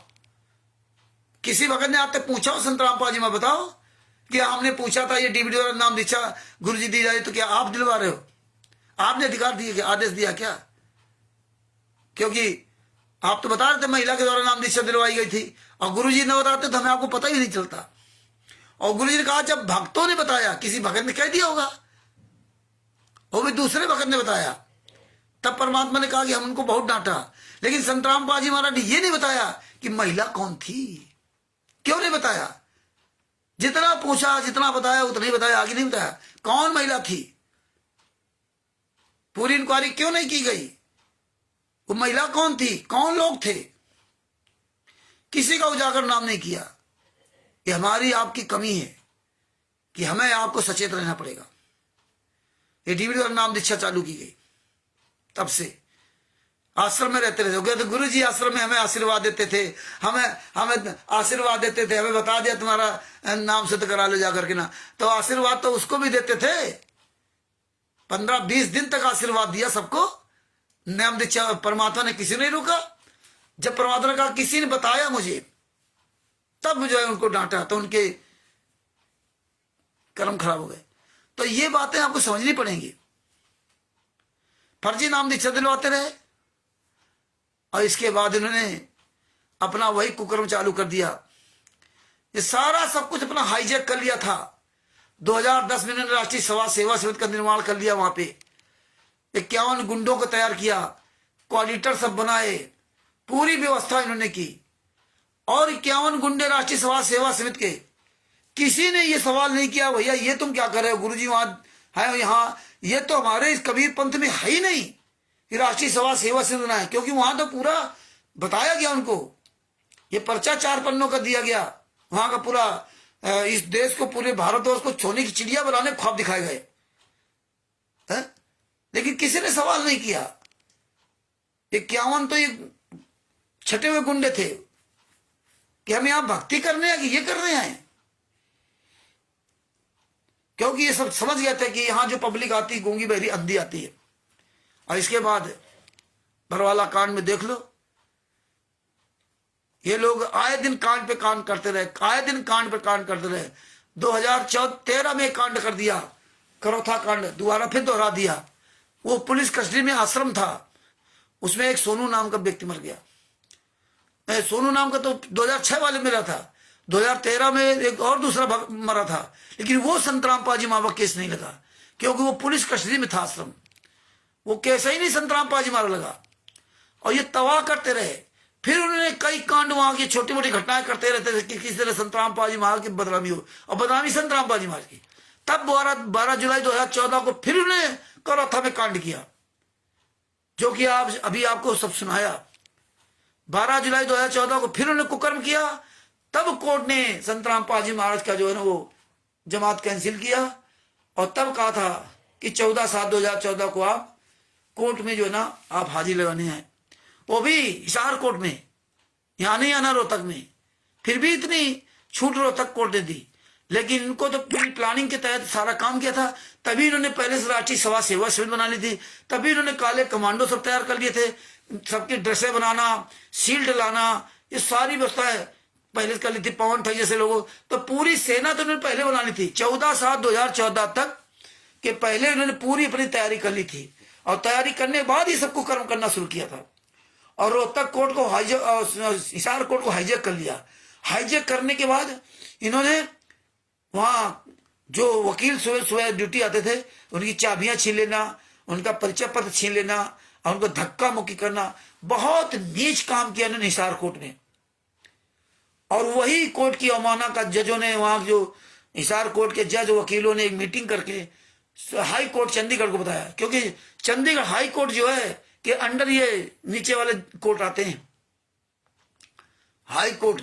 जब हाई कोर्ट को इन्होंने बताया कि ये तो भाई तो संतराम पाजी महाराज से बहुत उद्दंड है, भारत के इतिहास में कोनो ऐसा पैदा नहीं हुआ जो न्यायपालिका को चुनौती दे। ये तो न्यायपालिका अंदर तक ऐसे घुसा है, इतना इन्होंने बता ये तो कभी कुछ कर सकते हैं। तब उसने जो ना संतराम पाजी महाराज को नोटिस भेजा, 21 जुलाई के आसपास से कुछ था।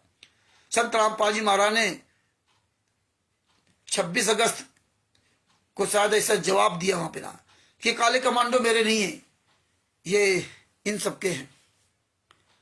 क्योंकि 12 जुलाई 2014 इसके बाद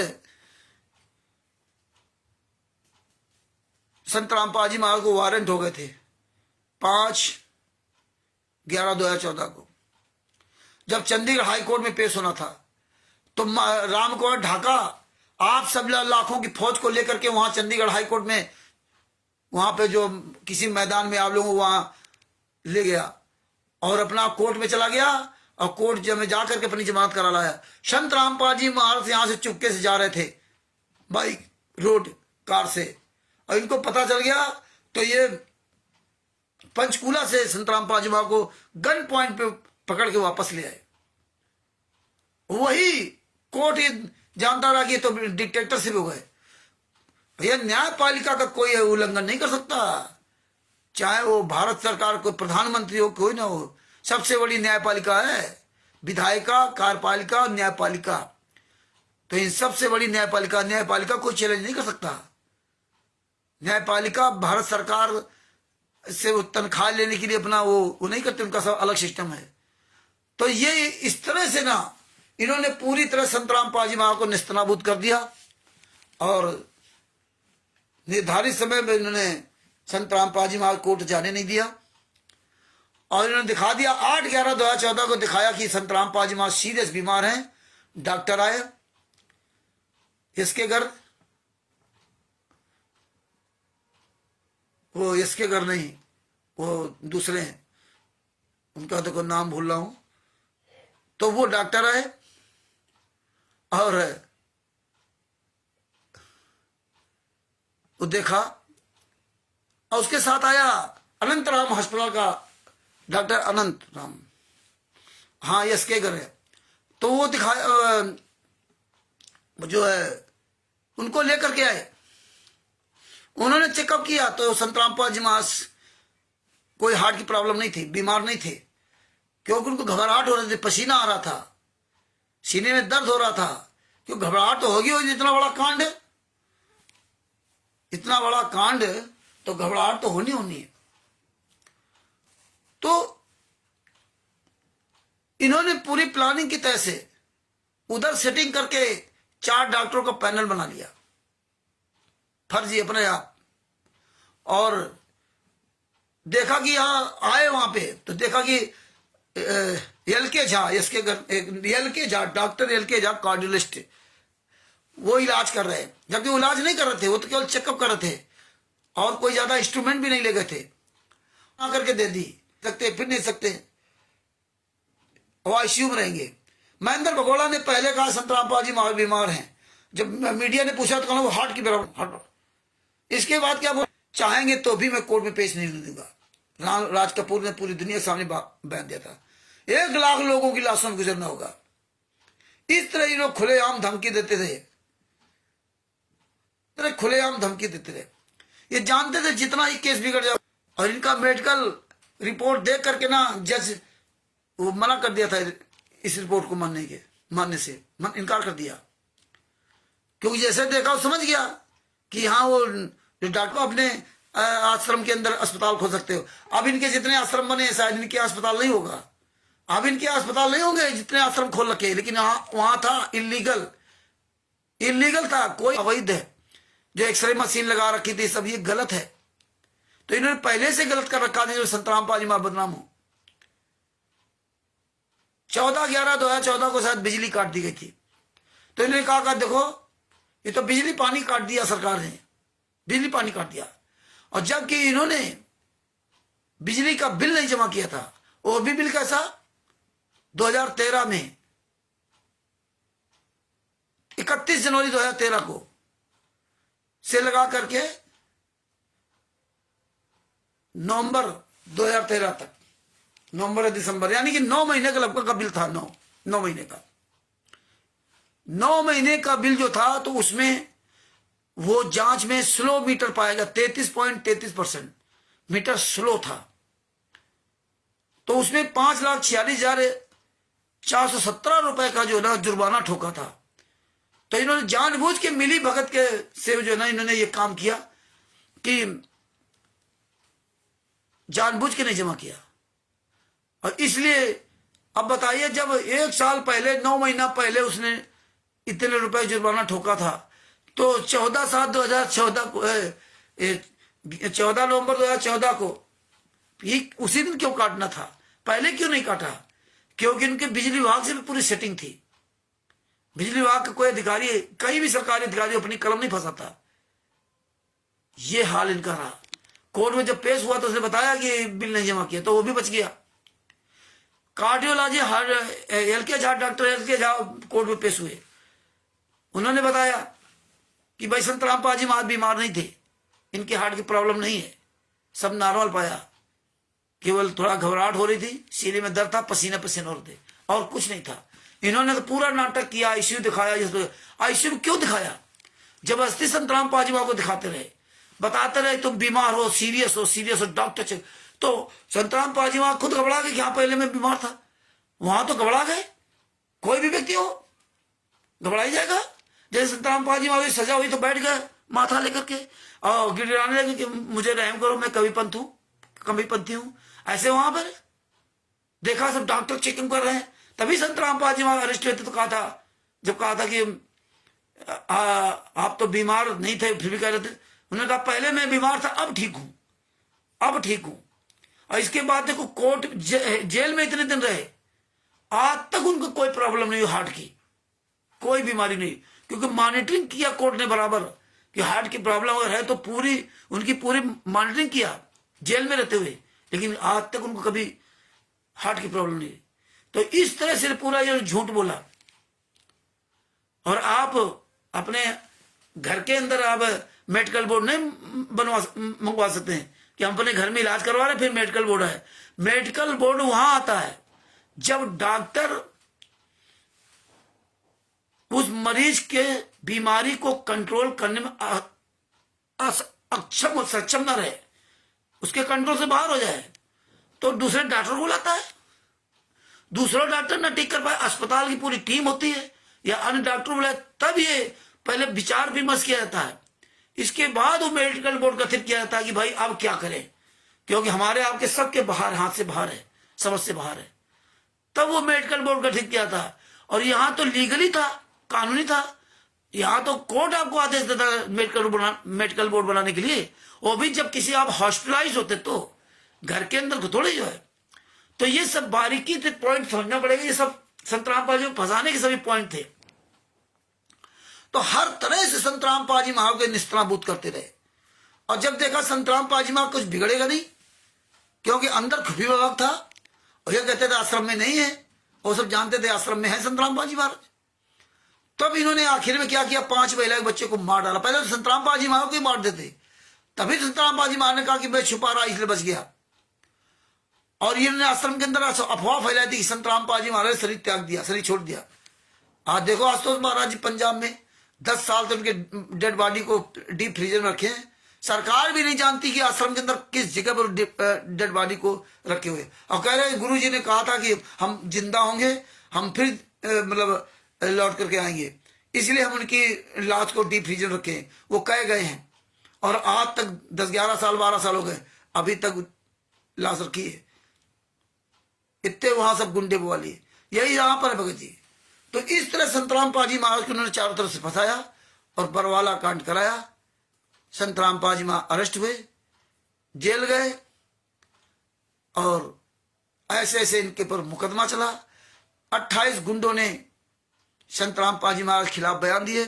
इंसाफ फर्द बयान लिखे गए। वो जो इंसाफ फर्द बयान आपको सुनाए थे, अब ये चीजें आप सुन लिया हो तो आपको जल्दी समझ में आएंगे। इंसाफ फर्द बयान क्या होता है?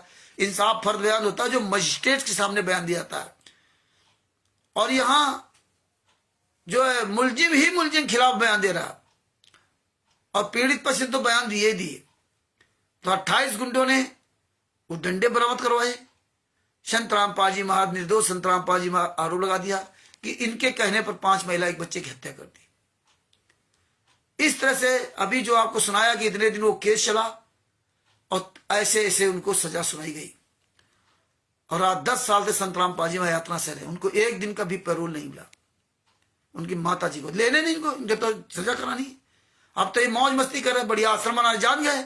हमें आपको कैसे बेवकूफ बनाते, क्यों हम बेवकूफ है? कैसे कहते थे 18 में जब सजा नहीं हुई थी, 6 महीना पहले से लाते थे। मंजू अपना कहती थी। और विष्णु साहू मध्य प्रदेश का दोगले की औलाद जूताखोर क्या कहता था? परमात्मा 6 महीने के अंदर जेल से बाहर नहीं आया तो मैं अपनी गर्दन कटवा दूंगा। आज साला कुत्ता कहां मर गया। और इन्होंने 6 महीना पहले ट्रस्ट बना लिया था। 17 मई 2018 को इन्होंने मुनिंदर धर्मा ट्रस्ट बना लिया। कबीर परमेश्वर भक्ति ट्रस्ट बंद कर दिया। वो आपको पता है कैसे बंद कर दिया? कि उनका नाम आ गया था FIR नंबर 429 में। जो कैमरे लगाए थे आश्रम के अंदर, कैमरे लगवाए थे इन्होंने। बरवाला कांड के 2-3 दिन पहले उसको नागेंद्र चौहान को बुलाया था, 120 कैमरे लगे थे। और ये कहते थे मीडिया ने गलत दिखा दिया कि देखो महिलाओं की तरफ कैमरे थे, महिलाओं की तरफ बाथरूम की तरफ कैमरे उन्होंने लगवाए थे। ये 3-4 दिन पहले बरवाला कांड के पहले से लगवा दिए थे, और 18 तारीख को 2-2:30 बजे के बीच में वो निकल गया वहां से असम से, और उसको किसी ने नहीं छेड़ा। तो ये वही कैमरा दिखाया मीडिया ने, मीडिया वीडियो दिखा रहा लाइव, तो उसको झूठ बता रहे भाई। वो ऐसे कोई बताए तो अलग बात है, लेकिन वो तो बाकायदे वीडियो वहां दिखा रहे ना। तो भगत भाइयों, इस तरह संत रामपाल जी महाराज को बहुत बुरी तरह फंसाया, और आप सबके पास ज्ञान अमृत सरण का 20वां पुस्तक है, इसके माध्यम से तो सब आप जान ही गए। तो ये बारीकियां सब समझोगे तब चीजें सब सारी समझ में आएंगी, और ये हमें याद रखना होगा, ये सबूत हमें रखना होगा। तो सबूत जो हम दिखाते हैं, ये राष्ट्रीय सेवा समिति गुंडे सब हमारा वीडियो देखते हैं। ये तिमुर पवन ठग, संजय ठग जैसे गद्दार सब वीडियो हमारा देखते हैं।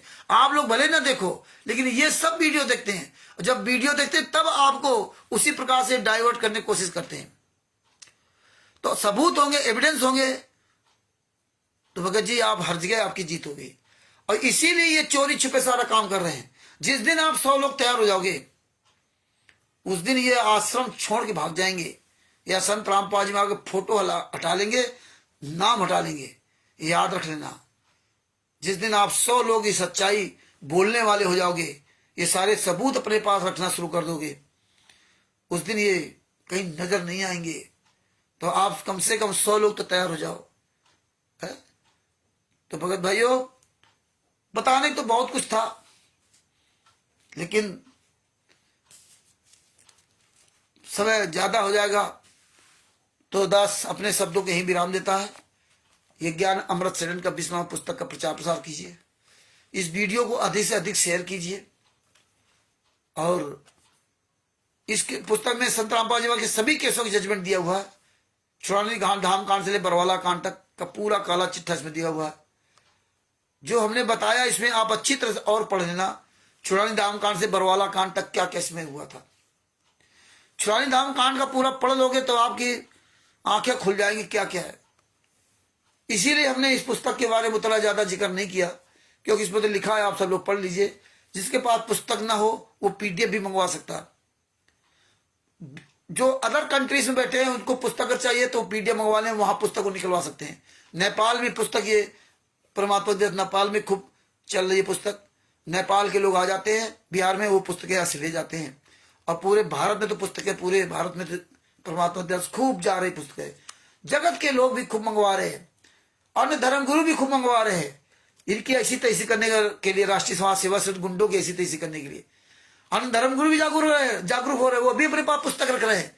तभी वो तो आज इनको चैलेंज देने लगेगी, आओ सामने अगर तुम्हारी औकात हो तो। चोरों की तरह वीडियो बना डालते हैं राष्ट्रीय समाज सेवा से गुंडों, सभी सत्रों का सब संचालक गुंडों, क्वालिटरों, स्टेट क्वालिटरों, सभी फर्जी नामदान संचालकों जो पूरे वर्ल्ड में तुम फैले हुए ना कुकुर मुत्ते की तरह।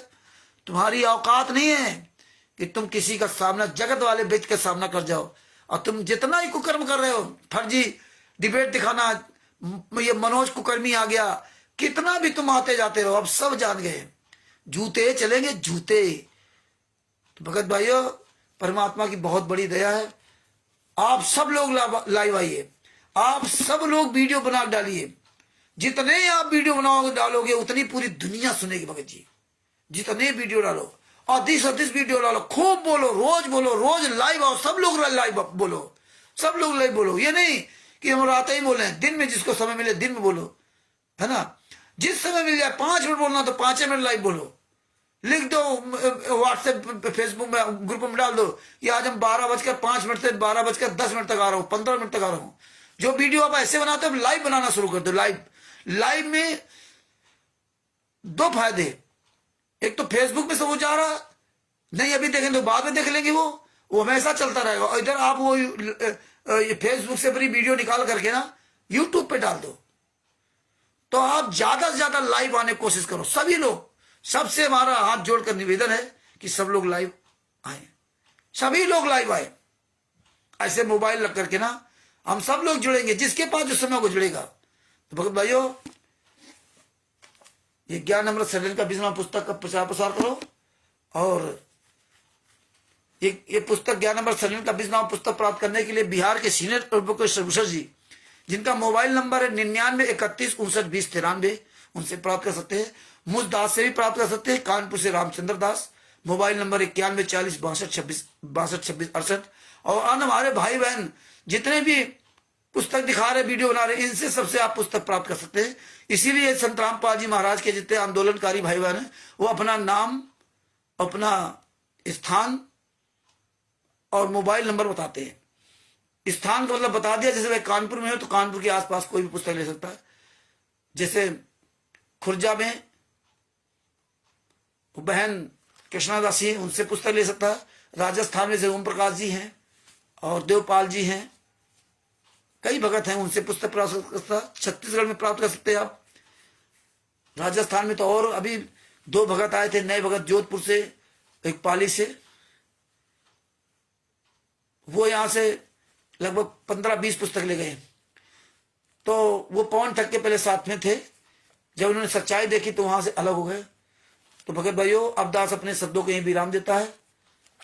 साहेब बंदी छोड़ सतगुरु संत रामपाल जी महाराज की जय हो। परमात्मा की सभी प्यारी आत्माओं को कानपुर से रामचंद्र दास की साहेब, परमात्मा की इतनी प्यारी आत्माएं, आंदोलनकारी आत्माएं हैं, उनसे दास से प्रार्थना करेगा, अगर दास से कुछ भी कहीं भी बोलने में त्रुटि हो गई हो तो क्षमा करना। बाद बाकी गुंडे, अपराधियों, बवालियों और ना बोलने वालों से जो नई आवाज उठाते हैं, वो किसी भी तरह टीका टिप्पणी करते हैं, उनसे किसी तरह दास माफी नहीं मांगता और ना कभी भविष्य में मांगेगा। सच साहिब बंदी छोड़ सतगुरु संत रामपाल जी महाराज की जय हो। सभी भाई बहनों को सच साहेब जय हो बंदी छोड़ की।